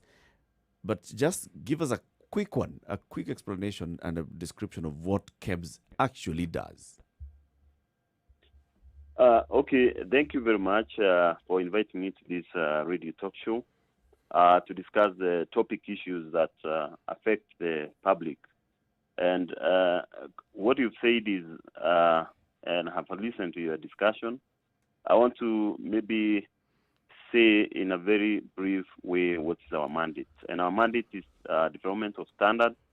And standards, there are very many levels of standards, starting with the manufacturer standard, the Kenyan standard, we have regional standards, we have international standards developed by the International Organization for Standardization. So we develop all the standards, we adopt standards, and we have mutual recognition of standards within the EAC region. So we also do metrology, that is the science of measurement, maintenance of measurement standards, as well as conformity assessment. And that entails verification of conformity to standards for goods that are coming from abroad. And we also do certification for goods that are manufactured within the country and issue the quality marks, that is the S mark, the D mark, and also the fortification mark. So that is what we do. Generally, we undertake testing, calibration. We also do training on standardization. We also now do conformity assessment. Basically, that is what we do as KEBS. We are a creature of the Standard Act, Chapter 496 of the laws of Kenya. So that is how we are constituted. Basically, we are an integrated. We have conformity assessment, metrology, and conformity assessment. So that is how we are structured. When one thinks of the standards that you go ahead to enforce and all, the other question would be, who comes up with these standards? Let's talk about directly. Let's talk about the face masks, because that's what we're dealing with right now. And KEBS has come out to say, now these are the face masks that you can use, and these are the safe face masks. Who comes up with those standards for the face masks? Thank you very much for that question. Standards are developed through a consensus way. We have a technical committee that is constituted through a very open, way, where we advertise in the daily, in the print media, and we invite the stakeholders to join as members the experts to be developing these standards. And as the technical committees now start looking at the various standards, they will recommend for their approval. So there are 6 stages that we have before the standard is finally gazetted or published. So, for example, the standards we have for medical grade face mask, we have KS 26.6, and this is a standard that has been developed by quite a number of research organizations, universities, other stakeholders, like, for example, the medical practitioners, and they come up with the specifications that will now be used in that standard. I mean, looking at all this, it's clear that you've put up barriers to getting lower standard or standard-less products into the market. But somehow things seem to find themselves on the shelves or in the market that are below these standards that could actually cause some harm to individuals. What happens and how do they get through the nets? Yes, like I've said, we have 3 layers of inspection to ensure that there is high level of products within the country. One, we have the PVOC program, that is pre-export verification of conformity to standard, and we have engaged contracted third-party partners that are stationed in the country of origin. They do conformity assessment, and they issue certificate of conformity to products before they are shipped into the country. So anything that comes either through JKIA, ICDN, or Mombasa, or any other border points within the country must be accompanied by a certificate of conformity indicating compliance to standards. And thereafter, at the border point, we do undertake risk-based random sampling to ascertain these products are meeting the minimum specifications as required by the standard.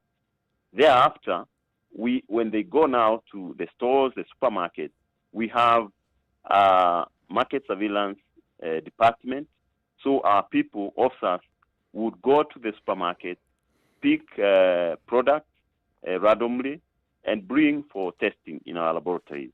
So that is the structure that we have to ascertain the quality of the product coming into the country. Okay. And also those that are also manufactured within the country. There are means we have for, first of all, testing whether the quality marks that they have are valid by sending a certain code to 223, and then you get a response indicating the validity of that quality mark that has been issued there. So that is how we are able to confirm that these products are okay. So if you have this random, I'm just going to stick on that point, because if you have this random surveillance, for example, in specific supermarkets across board, Yes. so until and unless there's that happens, the likelihood then of substandard products still being bought by, the general public and then being consumed at home then still remains high, because if you don't have that surveillance taking place every day, for example, or once a month, or 3 times in a quarter, then there's still chances that there are substandard goods out in the market. Can you really say that there's a handle on everything at any given time? Let me see that we are running a campaign to enjoin the general public in our campaign to eradicate substandard products. This campaign, we called it as Wajibika na Kebs, where we expect the public to join us as our partners to be able to minimize the substandards that are out in the market. In the recent past, in the very few months that we've been there, we've been able to undertake surveillance of peanut butter in terms of checking their aflatoxin levels. We have withdrawn permits for manufacturers that were operating above the threshold that is required, that is 15 ppb. The mattresses, we've been able to also do market surveillance and withdrawn the permits for them. The maize flour, you are aware, we've done, I think we are in the 5th cycle in a few months, non-woven bags for packaging, ceramic tiles, we've done that. For cosmetics, we've done hand sanitizers. You've seen we've drawn, certain sanitizers that were not meeting the threshold for the alcohol content and antibacterial efficacy levels. Face mask, you've seen for milk. We are currently now having a plan for animal feed, cement, steels, structural steels. But I guess the question is, just to interject and going way forward. The question is, from your own experience, from your surveillance, from your intelligence gathering, How is it Yes. that these products find their way into the market? How do they find their way onto the shelves? Because yes, we can help you fight this by sending the SMSs Yes. and verifying the authenticity of their mark. But Yes. how have you established how they end up onto the shelves? What's the route? Yes, I can explain what happens. Mm-hmm. Before a manufacturer starts manufacturing, it's a requirement by law from the Standard Act that you must have a quality mark.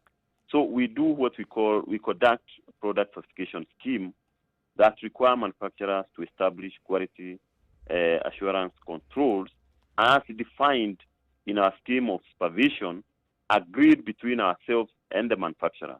That before you manufacture, you'll be, first of all, you'll be checking your raw materials, the in-process you controls measures you have put to have established, and also post-process controls. And then we issue him with a certificate now to continue producing. We don't position our officers in his factory. And what we expect is, based on the agreement that we have with him, that he's going to be producing that product as per the specification as agreed. Mm-hmm. And thereafter, what happens is he has now the moral obligation to continue producing as per what we have agreed.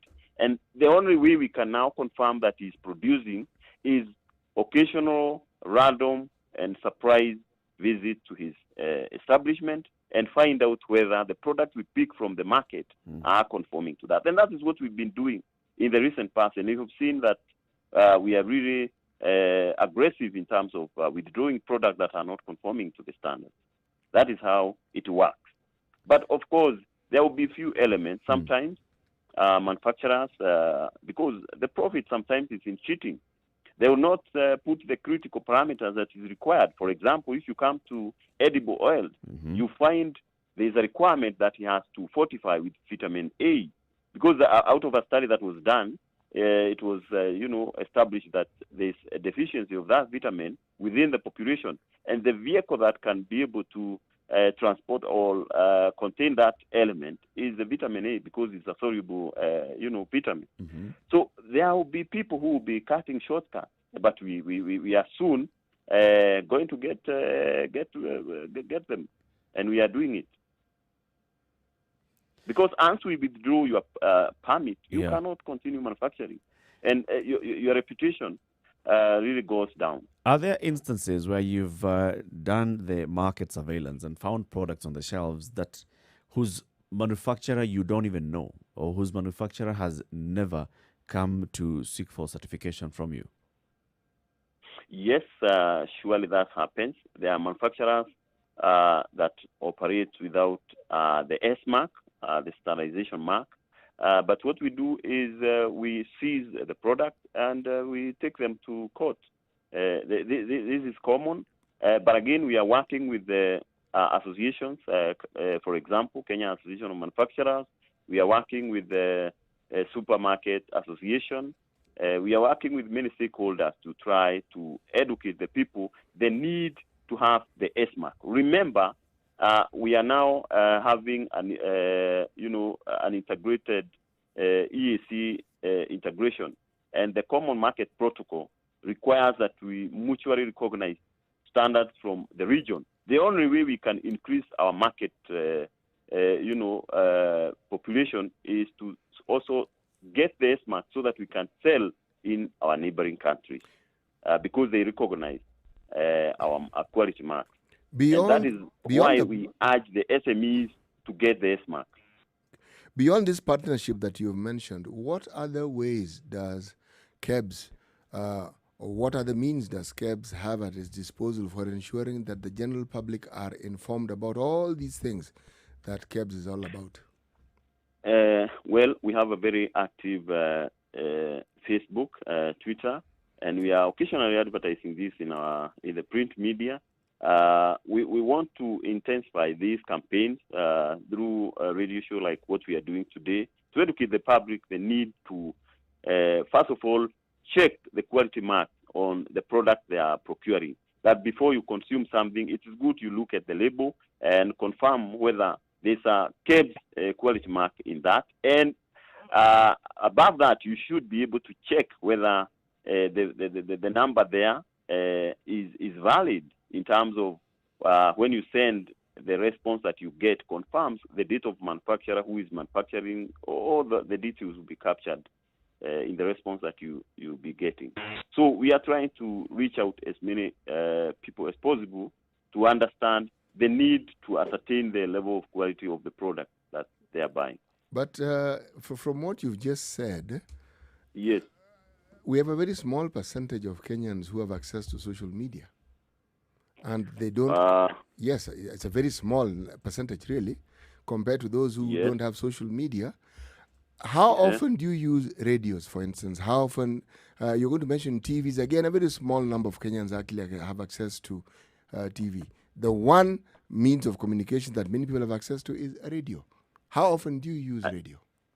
I now invite you to be our partner as the Spice Radio to pass this message across the country that KEBS is there and their top priority is protection of safety and health of the consumers.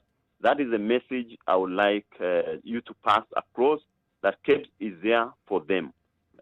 We are not necessarily there to stop people producing, to block people, to be an obstacle, to be a trade barrier, but there to take care of their welfare.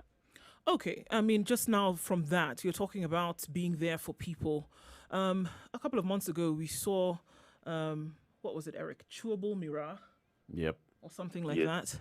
And looking at this innovation and creation, now when you're talking about being there for people and not necessarily being a trade barrier, then there's also encouragement when it comes to business and entrepreneurship in this country. People have brilliant ideas, and normally, by the time they get to the place whereby they have crafted this scientifically, they've innovated, they've been creative, they get to the point where they want to bring it to the market. KEBS in the past, and maybe you probably tell us differently now, KEBS has been now the place where they come and stop in terms of approvals for their product to get to the market.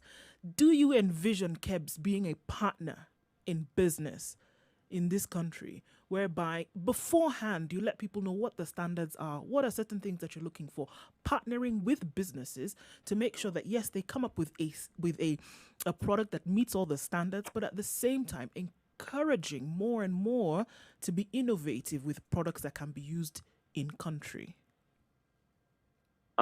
Thank you. I want to say that one of our mandate is to facilitate trade. And the way we facilitate trade, one is develop standards. Because it's only through standards that you can automate, that there can be compatibility, repeatability, and what we call interoperability. That is creating something with a characteristic that can have, an interface, usability with and communicate with other gadgets, for example. And for businesses, and especially small, medium enterprises, we are encouraging them to come forward to get the S mark so that they can have a standard way of doing things. Because without standard, you cannot be able, for example, to make parts. For example, if you're making the medical bed, like, for example, the one that was innovated by some young men from Kiambu, it will require a caster wheel. And the caster wheel has a specific dimensions, maybe for fitting or fastening the bolts. So if you're making the caster wheel bracket without a standard, so you don't know even the measurement from one bolt to the other, the holes that you cut in that plate. If you don't, so there would be, if there's standard, there will be people who will just concentrate in making the bracket for fitting in the caster wheel. And that is a creation of employment. So we emphasize on standard. And for example, the product that you just mentioned, Mira, we are looking into a way of how we can facilitate that innovator to be able to produce that. But we have to, again, consider the legality of the issues surrounding the Mira. And as we are clear on that, of course, we are going to issue him with the S mark. Let's talk about the pre-export verification of conformity, and there was a bit Yes. of a push and pull with the various companies and organizations, because at some point the Kenya Bureau of Standards, in the middle of a contract, came up with a bid to expand the number of organizations that can provide this certification. First of all, for the benefit of everybody who's listening, what is pre-export verification of conformity? Thank you. Pre-export verification of conformity to standard is a program for product verification and inspection before this product imported into our country. So is a program that we have engaged third-party partners on behalf of KEBS to be verifying the conformity to standards. These companies are basically out of the country, and we have a contract with them. What they do, they use the certificate of analysis from the manufacturer to ascertain whether that product meets the requirement, the test report for the machines, and they issue certificate of conformity, the COC, that we now are able to use, because that we have now confidence that that product has been checked. So that is what the pre-shipment is all about. And this is, KEBS does not pay any money. These are agents that we have enlisted out there to do inspection on our behalf. And they use the standard. They use ISO 17020, and that is the certification these companies have, demonstrating their capability and capacity to do that work. Of course, some of them have laboratories, but others, they also subcontract or outsource where they are not able to test themselves. So based on that fact, that these companies, first of all, must be qualified. They have been certified by the ISO. So there's nothing junior, and you need as many companies as possible to ease the movement of goods. The purpose for having the PVOC program is to fast-track the importation process, which generally reduces the cost of doing business. You remember in 2018, out of the multi-agency, activities that resulted in quite a number of products being confirmed that were not meeting the requirements, there was a big issue. And then there was a policy now, let us try to intensify the tests that are done abroad. And as it was now very stringent, it was taking quite a long time before the products are brought into the country. And then we discovered there was a gap. We needed to increase the number of the inspectors abroad. And that is why we decided now we have to open up, because the contract that we had signed with the partners now that we had an undisclosure agreement, allowing us to expand and increase as and when required. It is in the interest of the country. Do those contractors pay KEBS any money? Yes, of course, they charge the importers some fee, and they remit about 30% of that money to KEBS. And is the fee that they charge to whoever wants to import the same? It depends. We have different routes. For example, if the product is a bit risky, it's under Route A. They normally do 100% inspection. For certain products that are normally imported frequently and homogeneous in nature, they are under Category B, where they are registered, and they will do random checks. And then there's Route C for manufacturers, where they basically just verify whether those products are coming from established manufacturers. They have certificates of analysis, and they just issue them with a COC. So we have different routes, and each one of them has a different fee. For example, for manufacturers is 0.3%. For the other one, 0.55, and the other one 0.6 for Route A, I think. Yes. Let's take a break, take a look at the weather and traffic, and then we will continue this conversation briefly with the Managing Director of the Kenya Bureau of Standards. This is Lieutenant Colonel Bernard Njiraine. He is telling us about KEBS and its KEBS operations. 28 minutes to 9 o'clock. Keep it right here.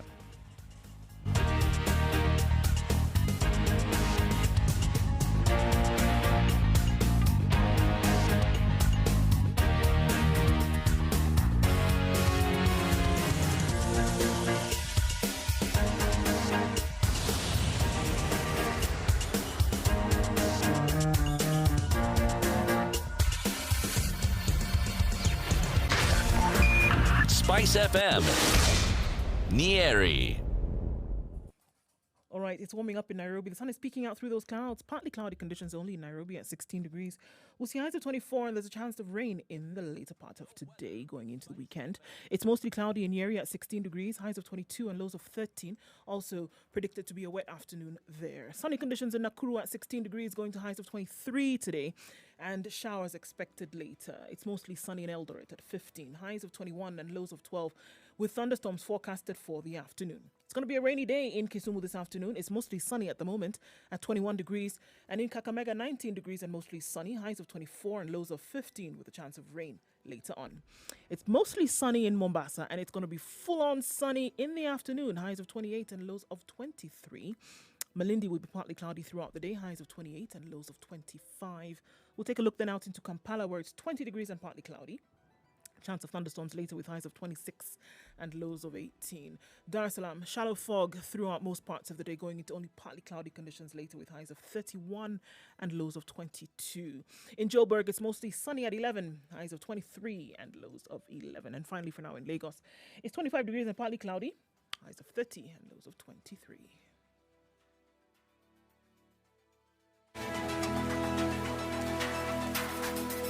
Spice FM. Spice up your life. Traffic is looking good in most parts. We don't have much traffic within the city, outside of the city, though headed in different directions off of Mombasa Road and then out on Thika Road as well as Waiyaki Way. Some heightened levels of traffic there. It is the weekend, so this we understand. Uhuru Highway, though, we have that issue, and it's going to be that way the whole day. So let's just be ready for this one. Traffic on Uhuru Highway will be heightened today and over the next couple of days until this part of this construction is either completed or moved to another area. So expect that, okay? Apart from that, it's looking good. Look at other cities in the country. We don't have much traffic levels today. Coming off of Thika Road into the CBD, however, a little bit of a clog up right around Pangani Underpass, but it won't take you too long to get out of that. Mombasa Road is behaving very well today. Let us know if you get stuck anywhere. Spice of MKE. Reach us on Twitter.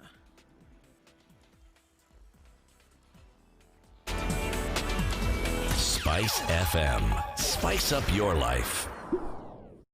Mature, intelligent talk every morning.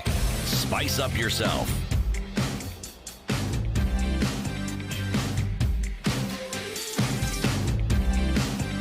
Mornings done right.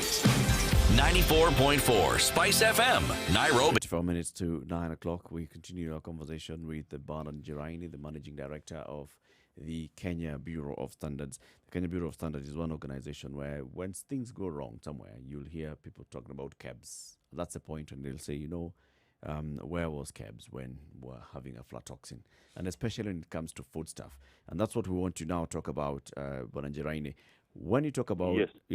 food and food items, this is something that you say, yes, you had conducted a raid in the market and you were looking at peanut butter and looking at the level of aflatoxin in peanut butter. You also had a raid on maize flour in the market. Same about, the levels of aflatoxin in those. When it comes to this food stuff, and you're saying that, you'd like now the public to be able to work with you on this, how can I tell whether what's on the shelves is actually safe for consumption?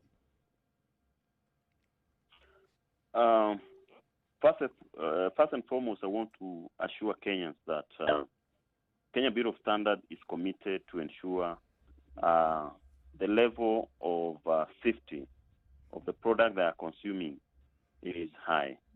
And that is why, like I have said, we have the PVOC program to test on the products that are coming into the country.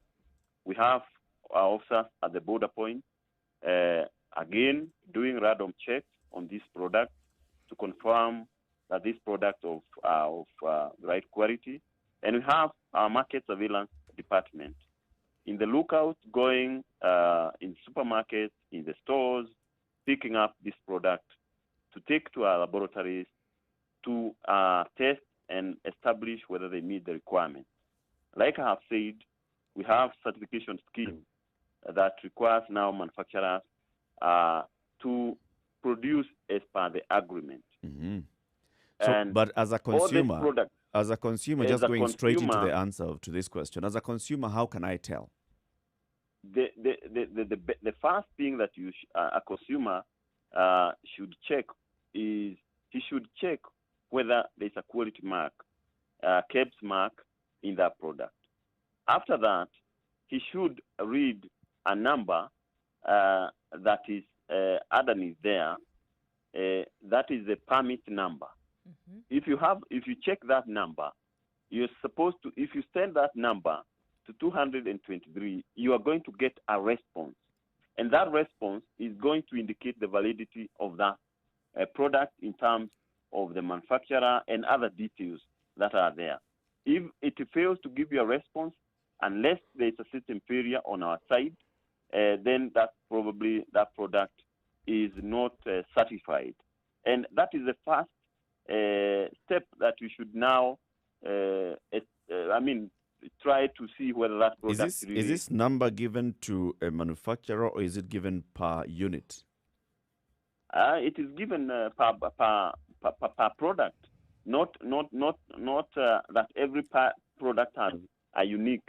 If it is, for example, a certain food product, if you talk peanut butter, a certain brand will have the same number. So it's not going to be Again, per we are batch. working- It's actually going to be per product. So as long as It's per product. this It's per product. Eric Latif has a production planned for peanut butter, and I came and Yes. once received a certification, I have the same number. Yes. So this batch and the next batch, how can I verify that the future batches will conform? What I can say is that working together with the other regulators and also Kenya Revenue Authority, we are coming up with a more advanced standardization quality mark that will have more security features for trace and track capability with different layers of security, where a customer can use his smartphone to scan the QR code and get more details with specific identification number for a particular product. Even if it is a bottle of wine, the same batch, but will have different numbers. So that is something that is work ongoing to come up with that ISM mark, that is a quality mark, sticker. Just And going a we are little bit working further together. into the nitty gritty, because if I bring a product to Yes. KEBS today and I'm asking for the standardization mark, so there's certain Yes. processes that I must go through. You're checking, you come and check where I am producing this product, and you give me the okay based on the sample that I bring to you. Yes. This product now goes onto the shelf. Yes. In the future, should Yes. should CT, my colleague, buy this product and send now the permit number, is what you called it, the permit code, to 223? Yes. Regardless of what I brought to you as a sample, vis-a-vis what is on the shelf, he's going to get a response saying that this product is okay, registered under KEBS. Meanwhile, it is not the same as what came to the sample. I think that's where we are getting to now. How can we make Yes. sure that whatever product I put on the shelf in the future still meets the standards that you gave the mark when I came with a sample? Well, what I can say is that it is the responsibility of the manufacturer to ensure that he's producing as per the standard. And Section 10 of our Act compels him to do that. And that is why our market surveillance officers will occasionally pick the product from the shelves and bring to our laboratory for tests. Okay. And that is the only way we can enforce these. But largely, what I can say is it is the responsibility of manufacturer to confirm that he is producing as per the standard.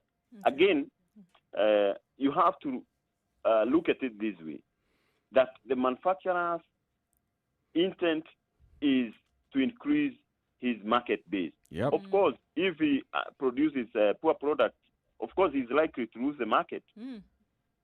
Yes, that is the rationale, and that's what happens elsewhere. Responsibility to ensure the product meets the requirement lies with the manufacturer. Okay. Ours is there to facilitate him do that. I'm assuming that all these services that KEBS provide, not for free. Yes. So Yes. how much money does KEBS generate on a yearly basis, and how much of this money is for its operational costs, and how much of it goes to the exchequer? I may not have specific details as of now, but what we do is we charge a small fee to manufacturers, that is 0.2% of their revenue, for our, standardization work, because as a regulator, we don't get any government funding. So we generate money out of the levies, small levies that we collect. That is 0.2%, and the with an upper limit of 400,000. Even if you are to produce, your output is so huge, your upper limit you can pay is 400,000. So our budget ranges between 4 billion to thereabout, and operational costs. We move a lot in market surveillance, in standardization work. We have to travel, get certification, and all that. So basically, and any suppliers that we do declare, we meet with the government. All right. So we want to thank you very much for speaking to us today, Bwana Njeraine. This is Bwana Njeraine. He's the Managing Director of the Kenya Bureau of Standards. Thank you for speaking to us. We'll have more conversations with you, especially once you want to engage further on the matter of educating the public, on creating awareness, on how the public can then also engage and reach out to you. If, for example, I send that message and I don't receive the particular response that I expect to receive, then what should I do, or how can I get in touch with KEBS? All this is information that, like you said, you are already engaging with the consumers on this, and you'll be expanding this conversation with the consumers. And of course, we'll have you again to expand this conversation with the consumers on this particular matter. Asante sana for speaking to us. Thank you very much, and we want you to be our ambassador to spread the message that KEBS is there for the Kenyans, and to ensure the products that are there in the market are of the right quality for a group of our economy, and especially now that we want our economy to peak. Thank you. Thank you Asante very sana. much. Thank you very much, sir. It's 8:45. This is a Situation Room. It's Kenya's biggest conversation. Remember, we're talking about import and export, and then pre-import and pre-export verification. All those goods will come and end up somewhere, especially if they're coming via sea, somewhere at the port. And the Kenya Ports Authority has some information as well on how you can understand the port operations through the Kenya Ports Authority, kpa.co.ke/Captain KARGO. Right. So document processing standards. The last couple of days, we've been looking at the documents that are required for you to import or export, and we went through all of those, quite a number. But because of this portal, you're able to track exactly what that is. But then they offer a standard. And the invoice processing within 30 minutes upon submission of the pickup order or pre-advice. So now those are the standards that they're offering. That here we are saying that there's so many documentations that are needed across board, from import all the way to export, and vice versa. And regardless of what it is, it's going to take you 30 minutes upon submission of that order that you then will get your invoice. And also correspondence standards. An email response within 24 hours, acknowledgement of receipt and response to your letters, for those of you who still write letters, within 5 working days, you will have an answer. And those are the customer service issues on the charter, on the platform. And what happens if you don't? If you don't write a letter, If you don't get a response within the specified times? well, somebody's going to answer, that's for sure. Okay. According to the captain. And it is there a should number be. that one should call if one doesn't get a response? Yes, and we'll be looking at the telephone call standards the next time. Okay. 13 minutes to 9 o'clock. Remember, you can get all this information on www.kpa.co.ke/Captain Cargo. Mellow Spice.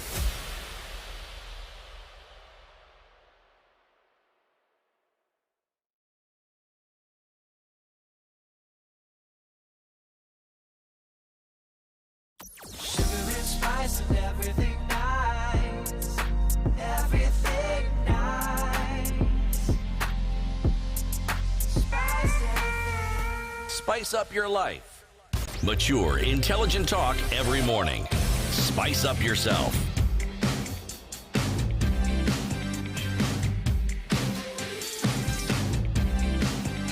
Mornings done right. Listening to how cabs operates and the kind of things that you'll deal with cabs on a direct basis at some point, and especially because maybe at some point you may go and buy something and you have a bit of a doubt on, hey, is this thing legit, and how to confirm whether it's legit or not is by engaging with cabs through their various platforms, but also as a retailer. Because you're talking about everybody has a responsibility. So the law says that as a manufacturer, you have a responsibility to come confirm that this, what you're producing, meets the standards, and then you go ahead and meet those standards. When people start cutting corners, and we see this often, people cutting corners. That's why this market surveillance goes and unearths and they start doing a crackdown. It's because somebody has gone somewhere and cut corners. So then, how do we as a community start dealing with these things as a society? I don't think that agencies such as cabs promise you to be fault-free. They promise to keep improving on the services that they provide and trying new ways of ensuring that the services that they advertise that they provide are provided to the best capacity that they can. But the question that comes to mind, even as I say this, who oversees cabs? A board. From board, you go to the Ministry of Trade. I do think here Ministry, is you where go we to see cabinet. Cabinet, you go to president. and then celestial. Oversight. Yes. Now, having asked that question, let me ask what I wanted to ask. Oh, okay. It was going somewhere. How is it then that with this lovely chain and hierarchy of oversight that Eric has actually illustrated lovelily in a verbally way, okay? How is it then that cabs is always embroiled in so many issues? Is it that oversight isn't working?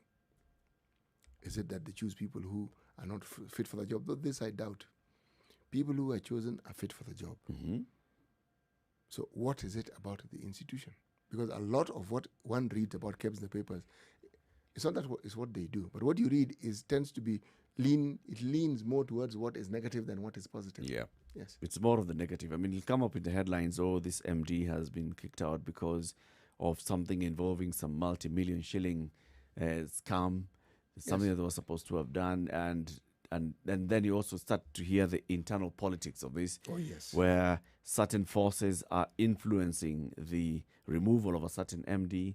When you talk about the guys especially who import stuff, somebody has imported a consignment of sugar into the country, and they want to sell that sugar in the Yes, country. they do. And KEBS has said, nope, this thing is not going to go into the country. Or someone has, like the edible oil issue. The edible oil issue. Man, containers and containers, and suddenly there's an issue, and then the politics comes in. How often do you hear of an entire board being disbanded?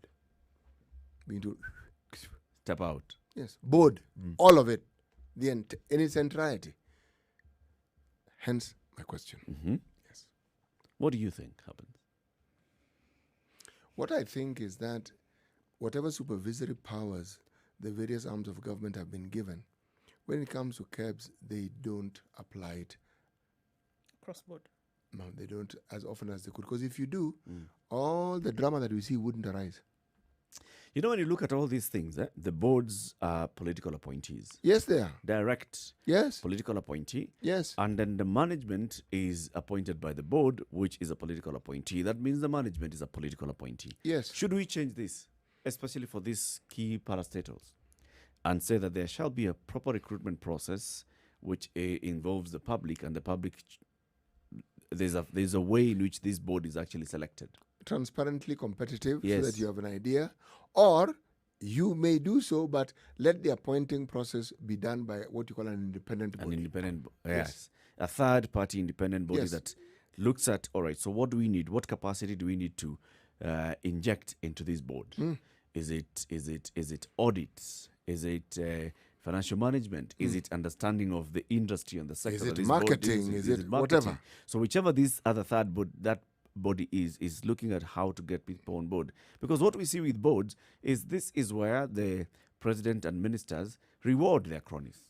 It's all about rewarding. You know, me, the rewarding bit, I don't even have a problem with if that's what they want to do. But, you see, rewarding often implies that the people who are then given those jobs are not capable of doing the jobs. It may not necessarily be true. But because in the era in which we live, and with the transparency that our constitution intended to actually bring forth to the country, let somebody who is not directly involved do that job. Because there are people whose job it is to do such things. Yeah.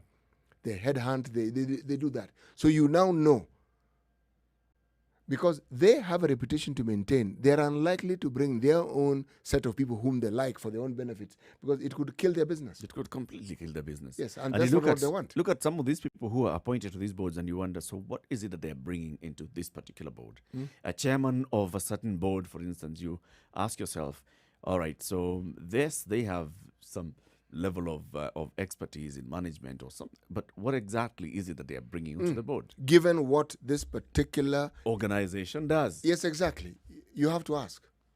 Or what's their track record in certain levels of management? For example, remember we were talking to the immediate former chairman of Safaricom. So the immediate former chairman of Safaricom Yes. had worked in public service For a very long for a time. long time. So he understands government and how the government works. Government functions, And yes. then came out, worked in private sector. When he was getting appointed into these leadership positions, what is it that they were looking for? It's about character. Experience, capacity, yes. If it's all these things, then you can say, yes, this is what we are bringing. We are bringing a level-headed person to sit in the board, and this is what they'll offer into the board. We are bringing this person because they have chaired several other boards, and they can now chair. They know how to manage a board of very many interests. They'll know how to manage the meetings and the steering of this organization at board level. You know, Eric, it is interesting you should say that, because you will find that there are very many people who have chairmanship positions in even the private sector, and you'll find they're either board members or chairman of other Other Yes. similar institutions. because it tells you that whatever these institutions require, the high level, the high standards of expertise and knowledge and capacity, this one individual has shown or demonstrated clearly they have it. They have So they're not afraid to offer him a chairmanship, even if they already have a chairmanship elsewhere. Yeah. They're not afraid, because they know that their business will be in safe hands. And usually, if you look at the track record of where they've been, it isn't a lie. You can actually see, but the companies that this individual has actually chaired, this is the track record that you see. Yes, there's an openness, there's a certain element of growth in it, and it's positive. When it comes to standards being applied, though, I think unfortunately, because of the competition that we see, unfortunately, there will be then mediocrity that is applied to this, because then there's big business in this. There's big business at stake when it comes to those who would want something passed, whether it has met the standards or not, or somebody then who would want an element of protectionism when it came to their own business. And that's the unfortunate thing with things like this. It's interesting to note that here, though, this is one of the sectors in Kenya that you see the highest levels of citizen participation. Because if you get a product off the shelf, for example, you'll find that it is here that people test it in their own little kitchen and then send out information to the public and say, hey guys, I bought this thing the other day and It's not working. it's not working. Yep. It's Rarely not do they meeting the take it. standards. Rarely do they take it to the authority. It's for people to then make a judgment based on that particular thing. But then again, it doesn't put KEBS under the spotlight. It puts the manufacturer under the spotlight. But I'm saying it should go back to the authority that allowed this stuff on the shelf in the first place. It should. It should. What is certain, even as we think about this, you see, my mind went, for instance, to the cereals board, the board that deals with cereals, because when we're talking about issues of wrongdoing, and you wonder, man, they surpass KEBS. in terms of the shenanigans and the drama. Yep. The things that board has undergone right from 1965. It's about commercial interests. Yes, it is. And it's about a commodity that this country relies on. Yeah. Or it's about commodities that we rely on as a staple. So it means there is never shortage of demand. But it bespeaks volumes. Because we do have parastatals that you don't hear so much drama in. You don't get to hear. So the question is... Some of them because they were eaten to the ground. Essentially, they are dead. They're just basically dead. Or KFA. Or they're limping in that direction. Kenya Farmers Association. When's the last time you heard of KFA? Or maybe they're Or doing their ADC? job. No.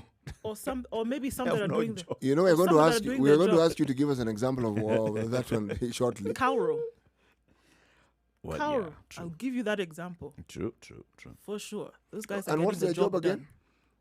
I think they have Livestock. they're quite And agriculture and livestock research.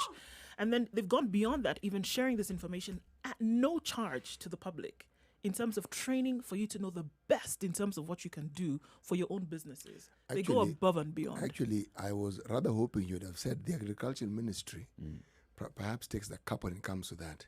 Because if you talk of ILRI, you'll find same story. Any of our parastatals that have to do This with one's that have research, research is Yes, okay. yes. Kemri, Ilri. Well, Kemri, there was a time. There was a- Kemri, Ilri. All of them you'll find, yes. But the others that involve some bit of trading. You know, because research standards are high.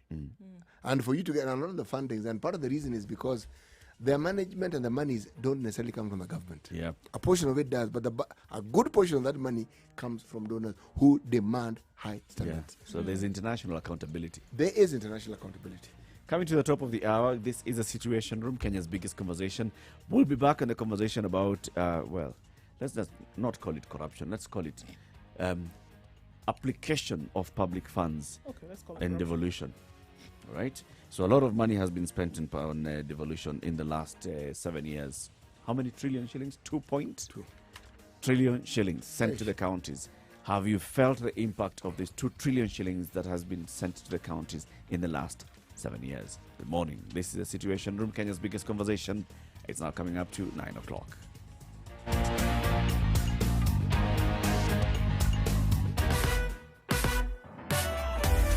Sugar and spice and everything nice. Spice it. Spice up your life.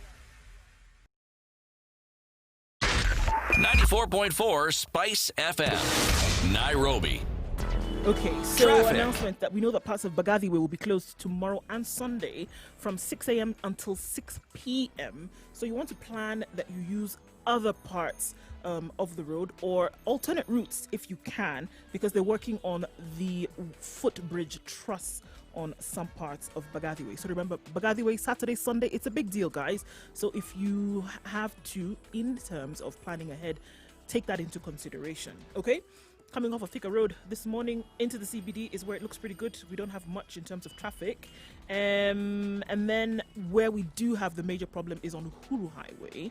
And this is between the Nyeri Stadium roundabout and going all the way to Westlands. It's likely to be that way through most parts of today. Okay, so just to check quickly, remember, Bagadi Way, tomorrow and Sunday closed. Uhuru Highway is chock-a-blocked. Avoid if you can. Spice MKE on Twitter.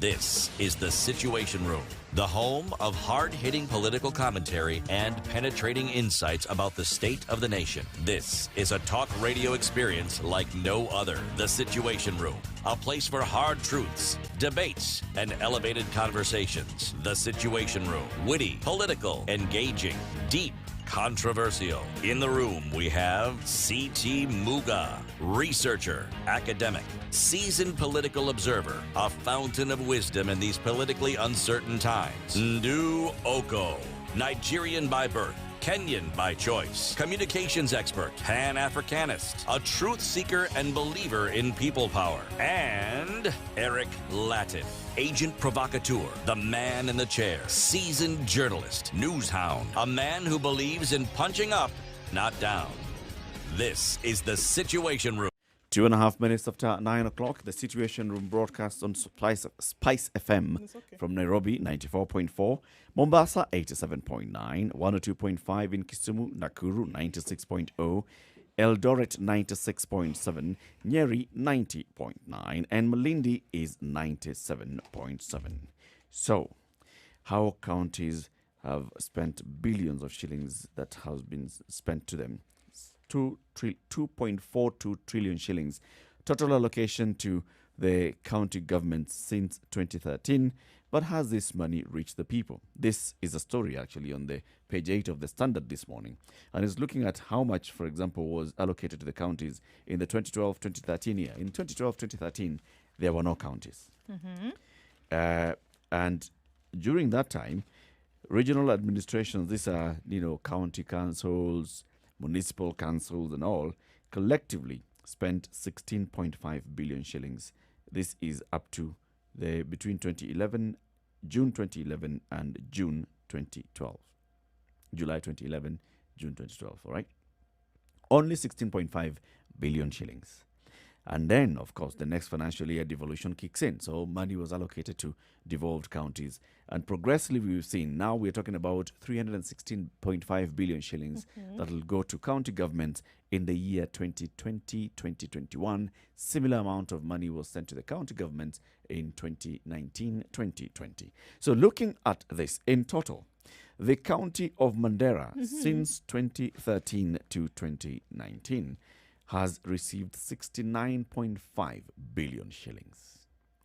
Turkana County is actually the one that has received the most, and this is 77.3 billion shillings. So we're looking at just the vast counties in terms of landmass. Turkana, the highest, 77.3 billion shillings. Mandera, 69.5 billion shillings. Wajir, 56.3 billion shillings. Garissa, 49.4 billion. Marsabit, 41.7 billion. Makueni, 56.7 billion. Kitui, 61.9 billion. Kilifi, 72.9 billion. Kwale, 53.9 billion. Tana River, 33.9 billion. Kajiado, 45 billion. Narok, 57.5 billion. Nakuru, 95.4 billion shillings. Throughout the years, all right? Of course, the one that receives the most is Nairobi, because of also Nairobi's location and everything else. 192 billion shillings. 192 billion shillings spent by the county government of Nairobi since devolution kicked in. Where has the money gone? Can you feel it? Can you feel the impact of this money? Of course, you've got to remember that this money goes not only for development, so there's also recurrent expenditure. And this is doing a lot of things, paying salaries, paying the usual bills. What? Goes without saying that recurrent expenditure is the highest cost Yep. through all of this, right? Overheads and such Yep. always will be the highest marker when it comes to spend. But development money is also not just small time.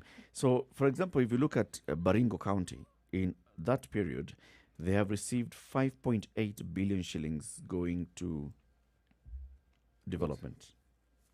Right? Nyeri, 6.8 billion shillings to development. Tana River, 7.8 billion shillings has gone into development. West Pokot, 7.35 billion shillings going into development. Has there been development worth 7.35 billion shillings that you can actually tangibly say this is what 7.35 billion shillings has done in the last 7 years in West Pokot? Well, I think it requires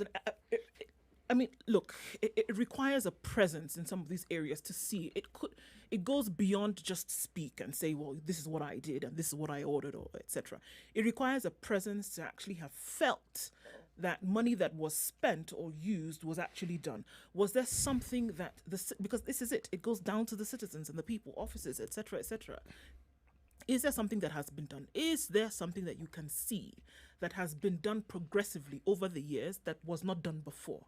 I think that's the only way that you would be able to say, it's one of the ways that you then be able to say, well, we can see that, there's a present living example of, development. Yeah. And that could have only been as the result of money having been spent. But there's a right? little detail. You know, we didn't devolve all the functions of government to the counties. Huh? Please understand. So there are things that may be visible signs of what you call development, but it's national government work. So let's start with what are the devolved functions that the counties have? And that is what we need to judge the performance by. Number 1, health. Number 2, agriculture.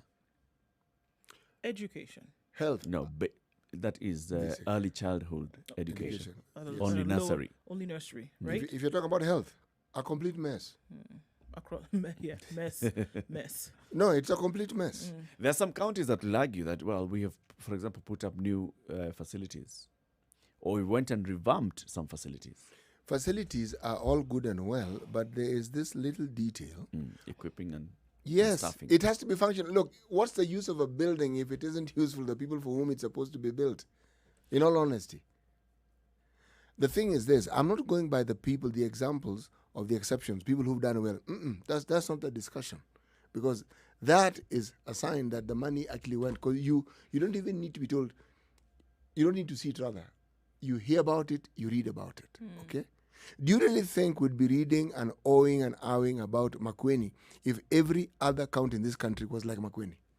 Of course not. It No. would not. It would not be a. It would not be the poster child for development Yes, if everybody else yes. was actually doing it. Yes. What Right? is the norm for the Ministry of Health within our counties? To mess things up. Yes, strikes. And then strikes. And then an absence of things that you need. Now, the question that you then have to ask again, which also comes out in this lovely, lovely report, is something called capacity, absorption. Yep. Because there's a lovely list here of counties who have been given money, and the one who takes number 1 is actually Nakuru. They are the worst absorption rate. 61%. Yes, worst.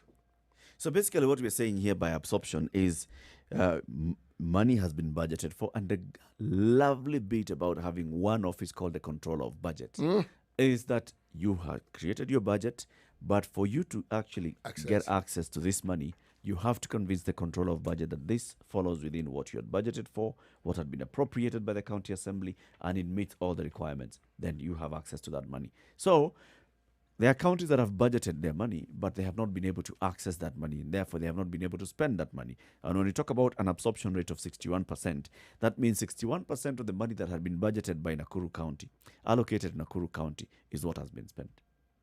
39% hasn't been spent. What are you talking about, man?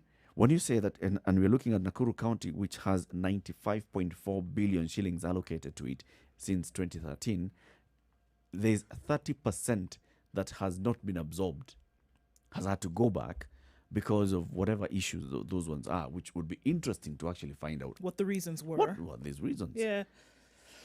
You know, you're talking about close to 30 billion Yeah. that has not been spent.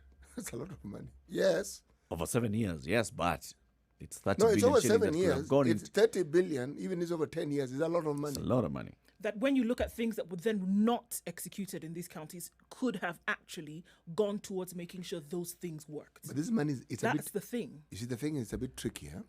Remember, also, there's this little detail that Eric mentioned of not being given money when you have not clearly indicated What it's for.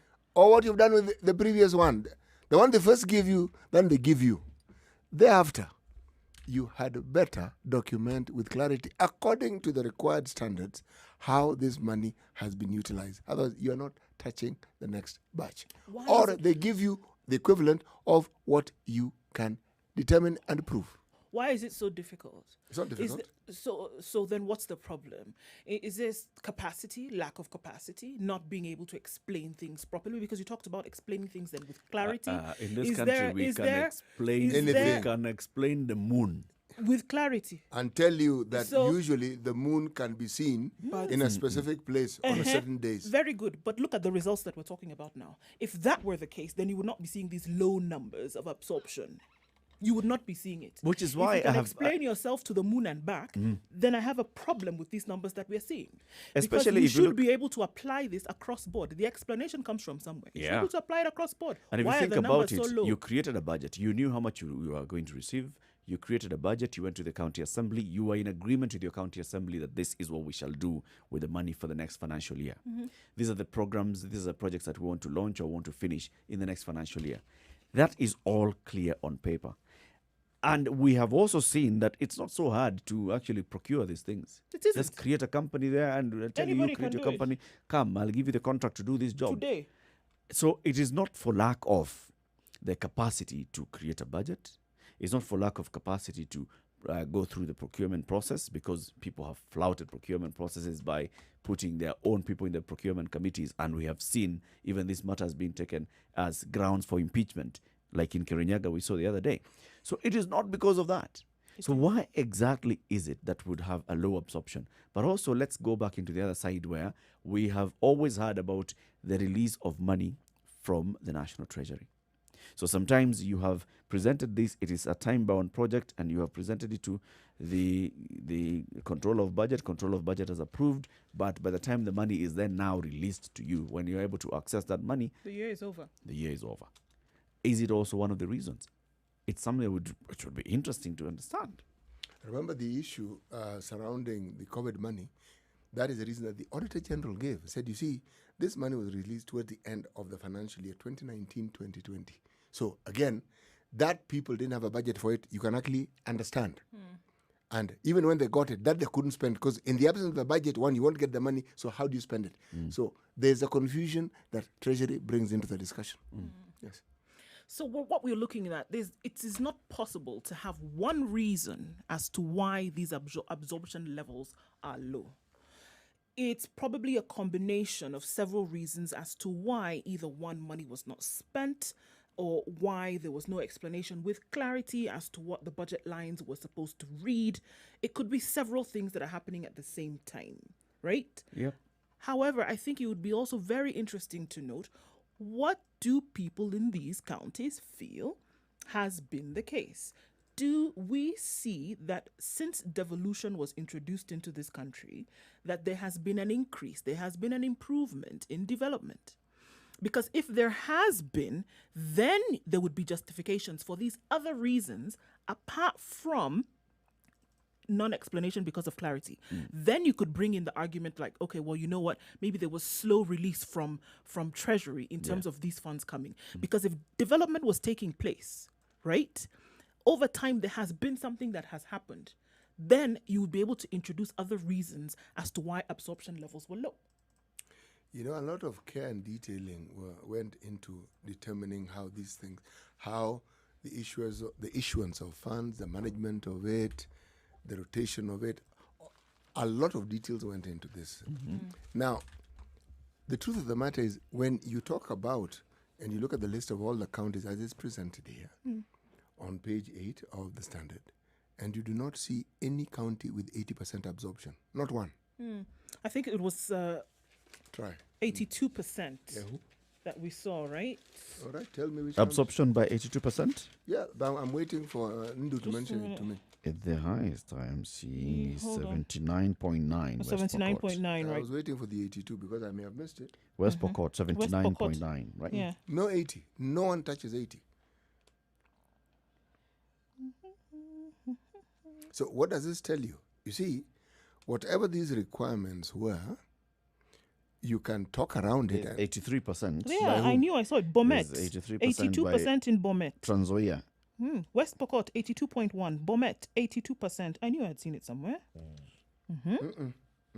which list are you people looking at? Are we not looking at page 8 of the standard? I am. Yeah, not now on the table, but in the body of the story. That text. this is looking at the money by March this year. No, And the I am text of the looking at story, the list of at the the table. expenditure and the absorption of the tables. That's what I'm looking at. Yep. So according to the table, Trans Nzoia, what's the Trans Nzoia? 72.9% according to the table, which is now a combination of everything. Yes. 72.9%, and then you have West Pokot 79.9%. Okay, in terms of absorption rate, and out of this, 18 billion has gone to recurrent expenditure. 7 billion has gone to development expenditure. Right. Okay. And this is a lot of money. You know where we're saying that there must be some other explanation. The poster child that everybody talks about, Makueni. Makueni County, 68.3 absorption. That's what I'm telling you, that there's got to be something else apart from lack of explanation with clarity. There's got to be something else. Because if you speak to the people of Makweni, for example, or take anybody else, Machakos, even Kirinyaga, they'll tell you that, yes, we have seen some development that has taken place over the last 10 years, 7 years, whatever. We've seen something. So that money has been applied. But it could be that there is some tardiness in the release of these funds at some point, so it has to go back. It could be that there are other reasons as to why this hasn't happened. Yes, that's one of the reasons, but does it necessarily have to represent money that goes back to the exchequer? What if indeed the money was spent, but you cannot justify it satisfactorily? As far as the exchequer is concerned, you have the money. Then that's not absorption. Whether it's late or not, then it doesn't mean it's been absorbed. It's a lack of absorption. Yeah, it is. Yes. It's not been absorbed. So you say absorption also includes what you cannot account for. No, It shouldn't. I am saying that if you're looking for reasons, I just threw that in and said it could be a consideration as well. It's not that I know it is a consideration. No. Absorption in my mind simply means money that you have used. You've You're used given and this you can money, see. you're supposed And to you've use it, used it. and Yeah. you have a budget, you've used it. If you don't use it according to that budget and something clearly, It is when you draw. Basically, Yes. it's whether you came and told the control of budget, I need X amount for this, and the control of budget approves, and you went and withdrew the money. You've absorbed the money. as far as they're concerned. As far as they're concerned, now the Auditor General will come and see. So when you said that this is what you wanted to do with that money, is it exactly what you did with that money? Now, if you have not, then you call it misappropriation of that money, and that's where corruption comes in. 18 minutes after 9 o'clock, let's take a look at what's happening in the skies. This is the Situation Room, Kenya's biggest conversation. All this money, 2.42 trillion shillings allocated to counties in the last 7 years. Do you feel the impact of the money in your own county? 0719 012 600. We'd love to know.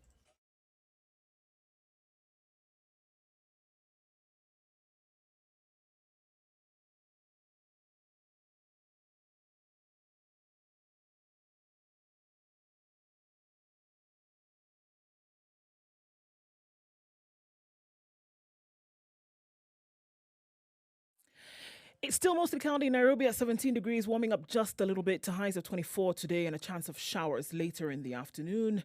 Nyeri today will have showers as well, going to highs of 22 and lows of 13. Mostly cloudy conditions at the moment at 17 degrees. In Nakuru, it's mostly sunny at 17, highs of 23 and lows of 13 with a shower or two expected later. In Eldoret, it's mostly sunny at 17, highs of 21 and lows of 12 with thunderstorms expected later. Mostly sunny conditions in Kisumu today, 27 the high and lows of 19. Looking into Kakamega, where it's mostly sunny at 20 degrees, highs of 24 and lows of 15 with a chance of showers later. 26 degrees and mostly sunny in Mombasa. It'll change though later. The skies will open. Rain showers through most of the weekend, highs of 28 and lows of 23. In Malindi, it's partly cloudy at 26, highs of 28 and lows of 24 and a chance of wet conditions later. It's mostly sunny in Kampala at 22, highs of 26 and lows of 18 with thunderstorms in the forecast for later. It's bright and shiny now in Dar es Salaam. The fog seems to have lifted, highs of 30 and lows of 22 with only partly cloudy conditions later. Getting more and more warm in Johannesburg. 12 degrees, mostly sunny conditions today with highs of 23 and lows of 11. It's partly cloudy in Lagos at 25. It'll go to a high of 30 and come down to lows of 23. London is raining. At 14 degrees, it'll go to highs of 19 and the rain will continue well into Saturday. Paris is mostly cloudy and there's a thunderstorm warning of yellow here. Highs of 23 and lows of 13. And round things out in New York, where it's going to be a warm Friday. 32 degrees and partly cloudy conditions coming down to only a low of 23.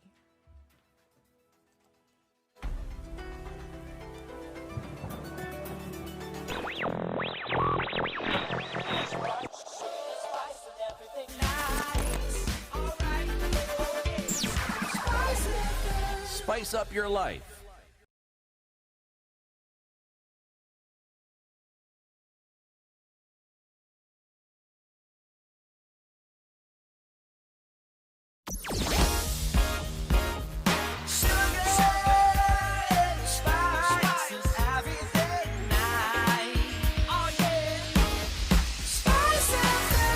Spice up your life.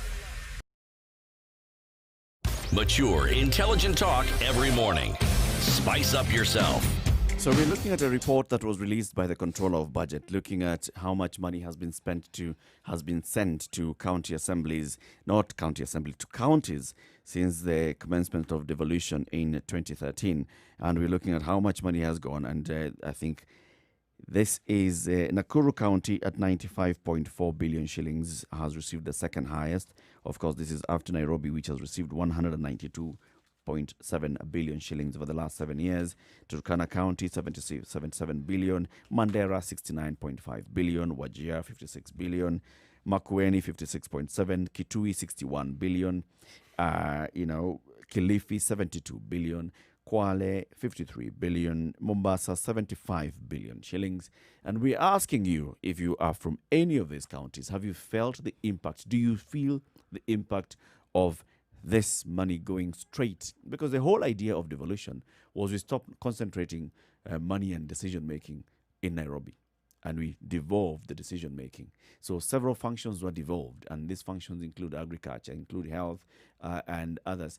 And not all functions have been devolved. So in the functions that have been devolved, do you feel the impact of this 2.4 trillion shillings that has gone to the counties in your own county? You see, a lot of it also goes into recurrent. This is paying bills and paying even salaries. Even when it comes to salaries and people being employed and then improving their own livelihoods because now they have steady income. Would you say that you can feel that in your county? 0719 012 600 or Spice FM KE, Facebook, Twitter, and Instagram. Would love to hear from you this morning. So, CT, we're talking about looking at how much money has gone into all of these counties, right? And this is the what devolution was supposed to do. Looking at then how much they've been able to absorb and how much they've not been able to absorb. If you've been able to absorb 74.2 billion shillings of all the money that has been sent to you as Isiolo County, and then looking at Isiolo should be here, number 13. Where is 13 in this? This list is all over.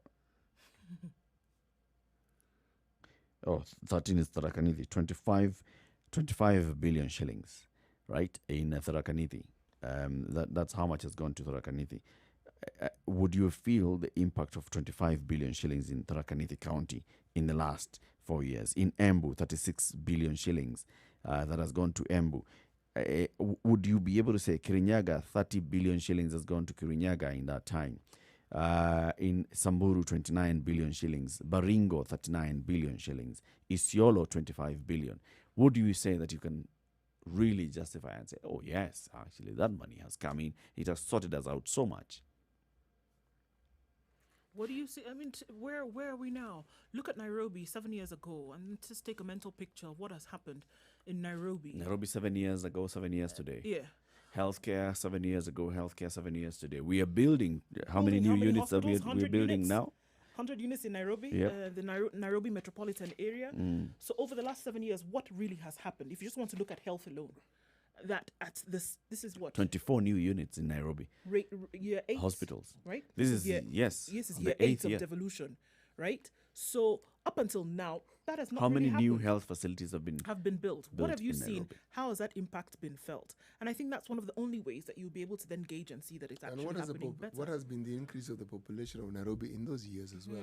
Because we didn't have 4 million people in Nairobi 8 years ago. No, we didn't. Yeah, there's been a significant increase in terms of that. What has been the state of? What has been the state of? I mean, you can't really gauge some other things in a metropolis like Nairobi, such as agriculture, for example. The thing. Oh yes, you can. So I mean, it's not the seat of agriculture or tilling or farming Consumption. in the country, but consumption exactly. So how then would you be able to look at it and say that yes, we can actually feel that the monies that have been sent or spent in this county, for example, are adequate or are representative of the development that you see? There is a small detail when it comes to the issue of revenues in the counties, and that has to do with the revenues that the counties themselves raise. generate? Yes. So, if to answer your question, if you were to understand the changes that have occurred in a county, you talk about the population, you talk about what happens, the activities, economic activities, you would look at its revenue. The revenue that it collects should correspond with the increase in the demands, the need, the supply. All these things should help you understand the increase. But if you look at most counties, some of them moved from a municipality or a council, and it was a much bigger geographical area with more pay points when it comes to just revenue collection. And the collection totals went down instead of going up. So there are things that you can look at and actually that will help you quantify the reality of devolution when it comes to the money received, the money spent, the money that are raised. It is not difficult to do the arithmetic. It isn't. Where the difficulty comes in is not in doing the arithmetic. Where the difficulty comes in is in what we read in the papers in terms of what is used as a way of explaining the certain circumstances that people find themselves in, explaining the amount of monies that seem to have been reported as having been stolen, the amount now, to obfuscate this matter further, there's now the amounts that we're talking about are staggering 2 trillion shillings that have been spent in all, that has gone to all our account in the last 8 years. Now, when you look at those numbers and you ask the question, just from a simple perspective, I, as a citizen of this particular part of the world, of the part of the country, I expected certain services. Where have I seen an improvement? Because the spending of this money was supposed to bring about that improvement. Where can I say? Where would you say that you've seen I've it? seen it, yes. Let's look at then the areas where you should be looking out for this kind of improvements and services, right?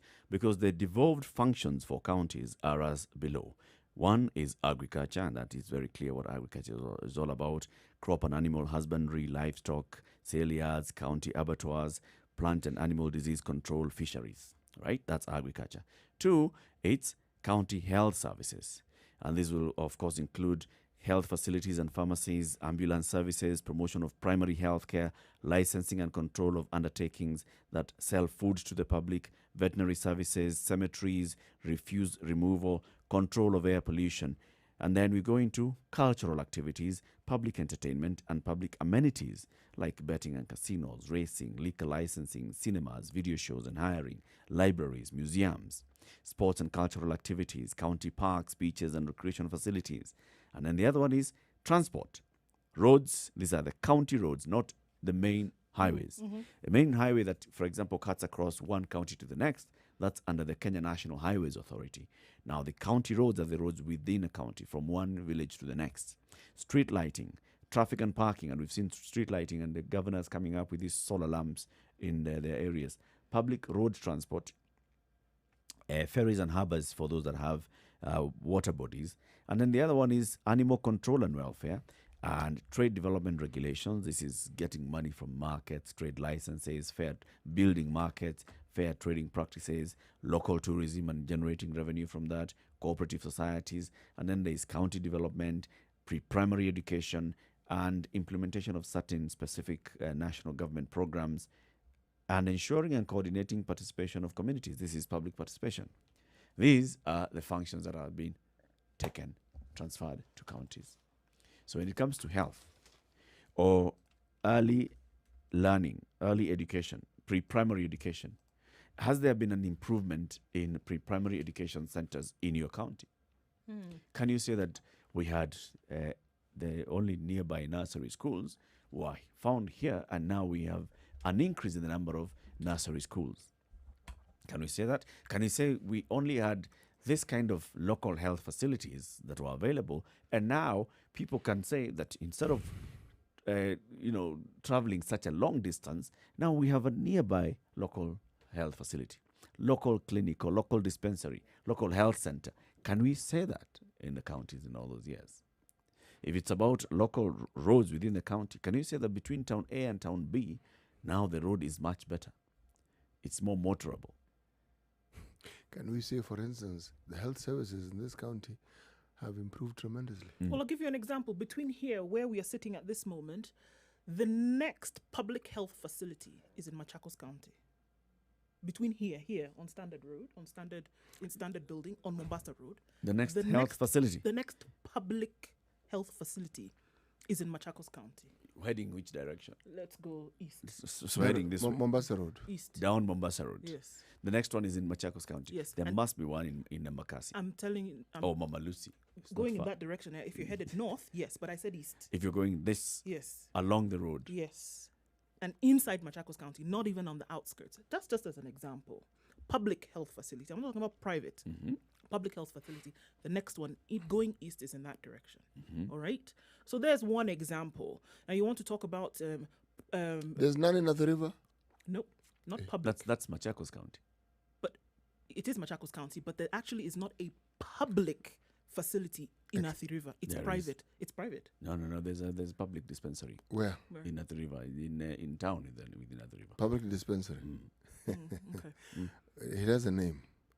I just don't remember the name. You know the point that Ndu is making. Athi to River me is an old valid. town, I know it's an old town, but even I was thinking, as you were saying, and there was Mavoko municipality which used to operate. yes, I'm thinking of that. But the point she's making here, and for me that's a valid one. Huh? If indeed this dispensary has remained a dispensary, then something isn't being done. You know why? The dispensary was set up to meet the needs of the time. Those needs have changed. That area became a dormitory town a long time ago. So a dispensary cannot possibly meet the needs of the population that are there. In present day. It can't. So I would like remember one of the things that happened with Devolution Yeah. that I saw. What had previously been health centers were turned into hospitals. They didn't necessarily meet the requirements of what you would consider a hospital, but they were turned into. Dispensaries were quickly cobbled up and became health centers. What had been hospitals now became a sub-county hospital. And then over the years, they've tried to improve them so that they actually have the standards that are supposed to meet that category that they have been put into. But did it happen right across board? That really is it. And then when that happened, were other facilities built to meet the needs that it previously met Yep. for a smaller, For a smaller population? You see, that I think is what is lacking, and that's why I'm saying your point to me is valid. Yeah, it is actually valid because you look at areas like, let's say, Syokimau, Yes. right? So Syokimau, during the days of the Mavoko municipality, did not have many people residing there. No, How many hardly. people now reside in Syokimau? Whoa. Do they have access to proper health facilities? Because you'd have, in fact, in Syokimau, you need a certain level, maybe a level 3 or so. The of Syokimau facility. the Syokimau dispensary, for example, has been the residents have been literally begging the governor of Machakos to complete the dispensary for the last 8 years. It's still a shell of what it started out Meaning they as. saw the need and they began the process, but that process has not been Has completed. never been Yep. completed. Yep. So I mean, it's just again an example of what we're talking about. Is that there's some areas that have been ignored, some areas that have not been seen as priority. Whereby, if you're saying there's devolution, that means that you can't pick and choose. The priority has to be spread across board. You can't say I'm going to focus on this area and not focus on another. It has to be across board, and I think that may be another problem that has not been addressed. That you're going to choose the areas where you're going to do something. No, High it impact, has to be just like Nuruddin Haji. no, in this case, you can't because there are populations surviving and existing regardless. But what do you do with your limited resources? Well, if it depends on what you're going Because to choose. maybe that's the other problem, that if you say that you need to be democratic and build health facilities across all the sub-counties, for instance, then you start all of them at the same time, you're not going to finish them. It will take you much longer to finish them. You know what I found interesting, Eric, in my travels, is that even before devolution, I would go to parts of the country where you actually find a health facility. You'll find, for instance, there were 3 units that were meant to accommodate the health personnel. But you have one health personnel, a nurse. Yeah. The person who helps this health personnel is somebody who is a villager, whom they have trained. Essentially, their job is to counter drugs and just, okay. And if you look carefully, you'll find one of those houses. You look at the greenery and you marvel until you realize that some of that greenery is growing in the middle of a house. Meaning, so you're not sure whether you're in a wildlife sanctuary, sanctuary, because what is certain is an example, it sounds bizarre, but it's true, there are more health facilities than the health workers. And when you inquire, what you'd find is this. Yes, the government was supposed to post a certain number of health workers there, but because of its remote nature, they will report. That's it. That's it. They check in and then check That's out. it. Because this one person, even though they get, is supposed to do everything. And they realize, no, it can't be done. And by the way, it wasn't one or two health facilities. There were many. Many places that even qualified just to be as a trading center would have a dispensary. Now, a dispensary, then, as the name suggests, is actually supposed to dispense drugs. Okay? But with the time and the need, that dispensary didn't move. It stayed exactly where it was now. You asked the question about resources. There's an entire discipline that actually focuses on that very thing, understanding that one, resources by their nature are scarce. It's called economics. And because they are scarce, you need to plan for them. So what do you prioritize? It's a planning issue.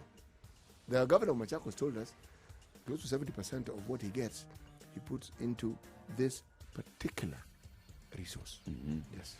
Let's talk about that as we come back from this break. 0719-012-600. Join the conversation. 600. 22 minutes to 10 o'clock. What's happening on the roads? We'll tell you shortly.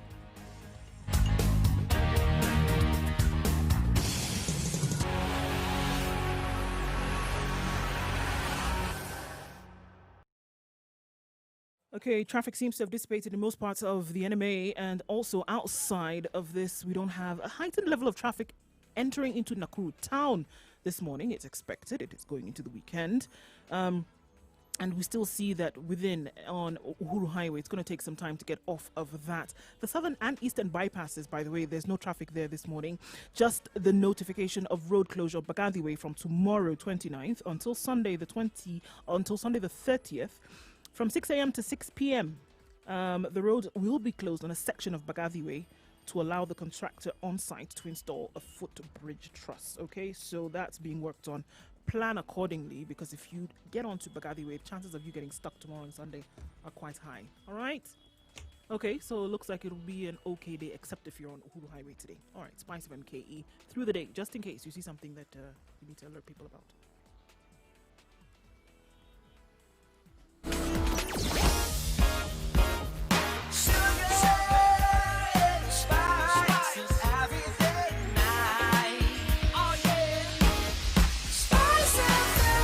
Spice up your life.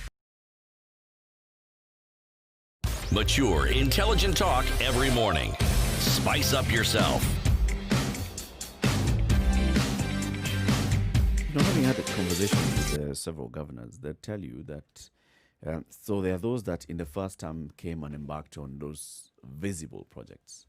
So, for example, improving the health facilities or even expanding health facilities or upgrading health facilities. And many projects across the country were geared towards that, because people understood that health is a devolved function, and people also understood that health is an immediate and direct need. So you'll go to many counties and find this particular hospital was expanded. For example, Thika Level 5 Hospital, there was an entire project that was put up by Governor Kabogo to increase the bed capacity, right? And other health facilities. Then there are those that will tell you about roads. That the other thing that people wanted and people felt that they needed to see was roads. And a lot of now grading of these roads was happening across the country in various counties. Then it rains. And because this was not tarmac road, it was basically Maram road. The Maram is washed off by the rains. And within a short time, you need to repair those roads. After having spent 1 billion shillings of a county budget in one financial year working on roads, it rains and that whole thing goes. And people start looking back and asking you, Governor, unafanya kazi gani? Unatufanyia nini? They do not understand. So there are very many governors who actually say that when it comes to roads, you just do the small patchwork to maintain so people can see. And then you go and put up something else. Eric, when we talk about roads, I mean, there are all sorts of categories of roads. Surely. And even, should we say, the one which costs the least amount of money, for it to be washed away by one rainfall, something was not done right. Why are these Maram roads called all-weather roads? Because it requires a lot of rain over a long period of time for you to even see whether you use the correct aggregate, whether you compacted it properly, whether you built lovely passages for water to go through, all these things. Huh? It's a holistic. Building a road is not just putting that grader on that No, road. it's not. In fact, the grader can cause you a problem because when it clears the earth, you know what you've done? You've gone You've and loosened. yes, exactly, you've loosened it. So my friend, when it rains, Mother Nature will just always find her way. yes. So the thing is this: if we leave the confusion that met our first governors when they came across all this money and someone was giving them the headache of spending it, okay? If we leave that argument aside and ask the question, do these leaders understand that the costs of the development projects, for instance, that are required are actually known? It's not that people don't know what a type of road costs. It is It's not like people don't know what a it road should cost. No, they do. And it's not that other people don't know what, for instance, a well-equipped hospital bed, if you look at the square meterage within it, what it costs per square meter, Right. it is known. So then when you then give a total cost at the end of it that represents something like 5 times the size of that hospital, people ask you, excuse me, Where are you? hey. Hold on a minute. There is no county in this country that does not have people who understand these details. None. So what you're saying is, it's from that arithmetic that you ask, look, the money couldn't have gone into this. So, There's so absolutely It's no clear way. that it wasn't for health. It's clear that it wasn't for roads. It's clear that it wasn't for this. So where did it go? Because if there is some development that took place, we should be able to see it. actually you should. Actually you should. Or have used it. Or have It's come called into tangible interaction. development. Right. John in Nyandarua, good morning. Yes, good morning. How are you? We are Fine, fine. thank you, John. Your team? We're We are good. well, Yes, thank you. we are fine. Okay. Now I wanted to contribute on this evolution thing because it's a very interesting thing that touches what all about. Evolution was a very dear idea, and everyone loved it. And a lot of money has been pumped into devolution, which is amounting to more than 2.4 trillion.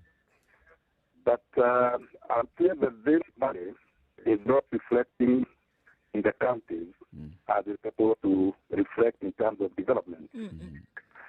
This has to do with, in my view, to do with the structure setup of devolution.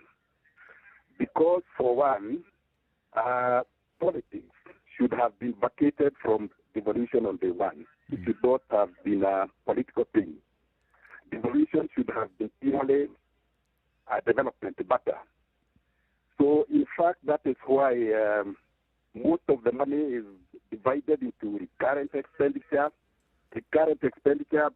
and the corruption, accounts to a substantial portion of the resources that are devolved. So, devolution, in my view, would only succeed the day politics could be vacated from devolution. Because with the political setup of devolution, even in employment, there is a lot of nepotism. For instance, somebody from Wajir cannot come and serve in Nyandarua. Somebody from Nyandarua cannot serve in Wajir. So what should be done is for a national, public service body to be established to be taking care of employment in the counties, so that we may get the right people to serve counties, professionals. For instance, corruption would be very minimal if we had a very, very efficient internal checkup system within the counties. For instance, the people of the board would have noted what is taking place if there was a very efficient internal check system. It should not take the external auditors to come and point out that something is wrong in a particular county. It should be discovered early by those who are doing the job internally. So we need to do a lot in terms of putting the proper structure, game plan for devolution to succeed. Let me just ask you, just to give a scorecard, John. In Nyandarua County, so can you feel the effects or the impact of the money that has been sent to Nyandarua County in that time? Very little. Very little. Because we should have felt more For instance, road. I want there will to be tell you areas- how much we are talking about, John. We are talking about 36.4 billion shillings in 7 years. Yeah, but it's not visible. Let me say, Mm. it's not visible realistically because, for one, in the area that I live, there is no water, and water is a very cheap thing. Yeah.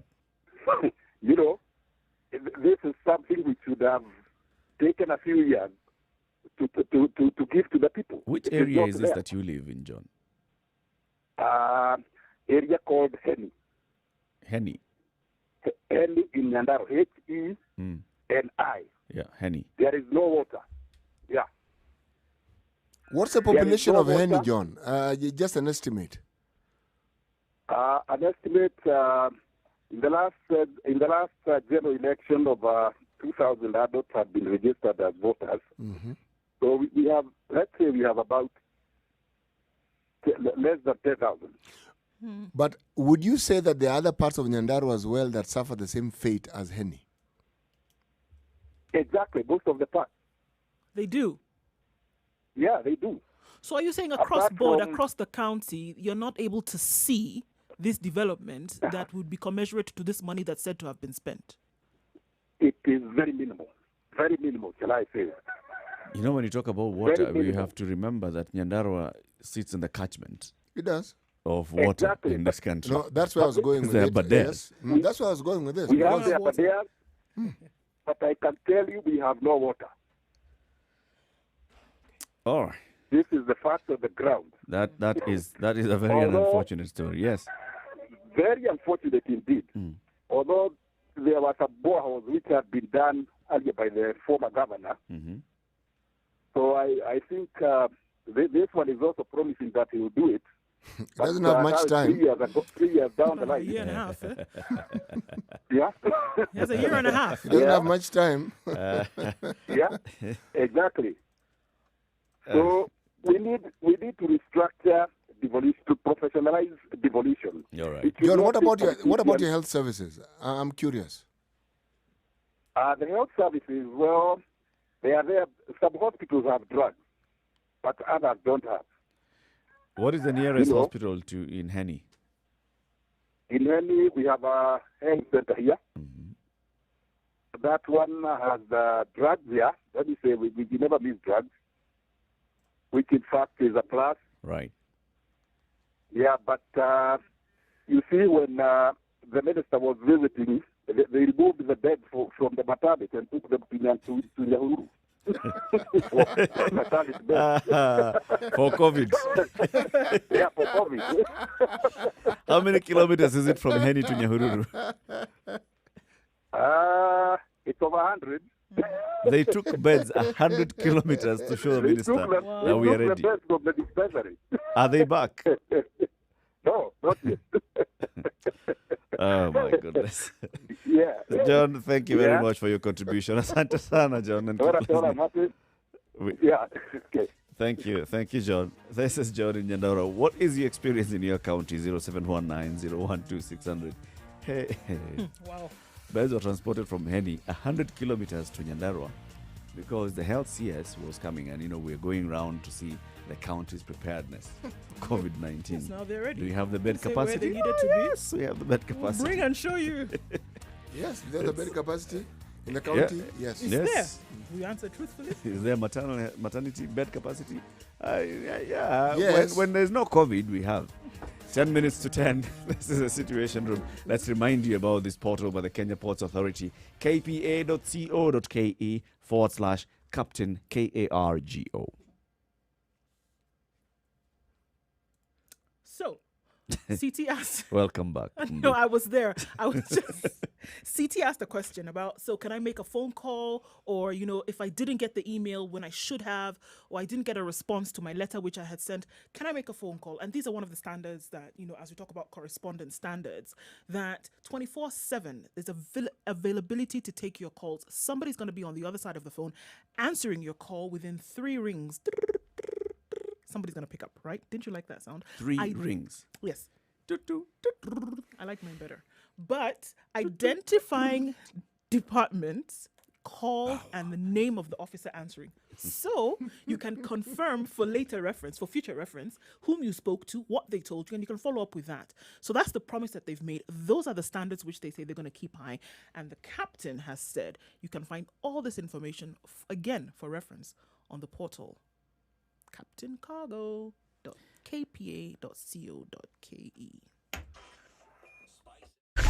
Spice FM, Nakuru.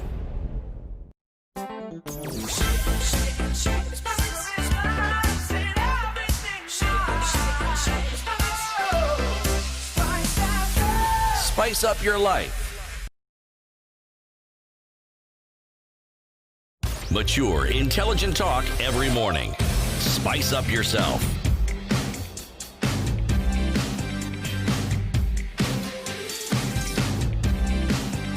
Mornings done right. 94.4 Spice FM. In the last 7 years, and we hear from a resident of Henny, which is in Nyandarua County, that they don't have access to water. The absorption rate in Nyandarua County is 70.4%. Out of all the money that has gone to Nyandarua, 64 billion has gone to development budget.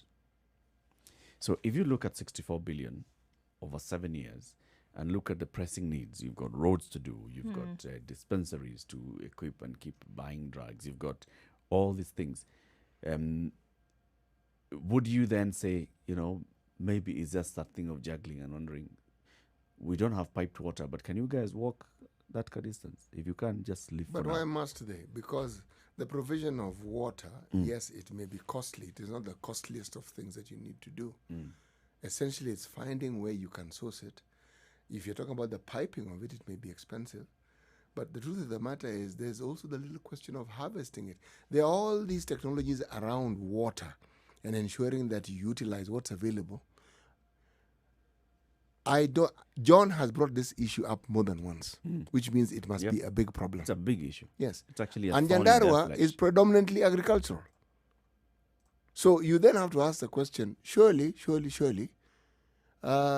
this not be something of a priority? Right. It's interesting. Frederick Odhiambo says, the state of roads in my rural area of Kakamega, particularly the link road from Mumias to Musanda and then further to the interior, have not improved. They've been the same way for some time. The work done on them is mostly grading. So that thing you were talking about where governors say that they're going to just do a little bit of patchwork, at least make you know that something is going on. That's what we see. So there's a live example of exactly that, where some people are saying, look, for the longest time, or since even this whole idea of devolution came about, these money supposedly being spent, we don't see the effect of it. Probably not enough in terms of examples to then make a judgment about. Right? Where roads are concerned, Ndu, there's also a little question of what people expect. Huh? Yeah. If you've been seeing a Maram road for as long as you can remember, you think then with devolution there should be a tarmac road.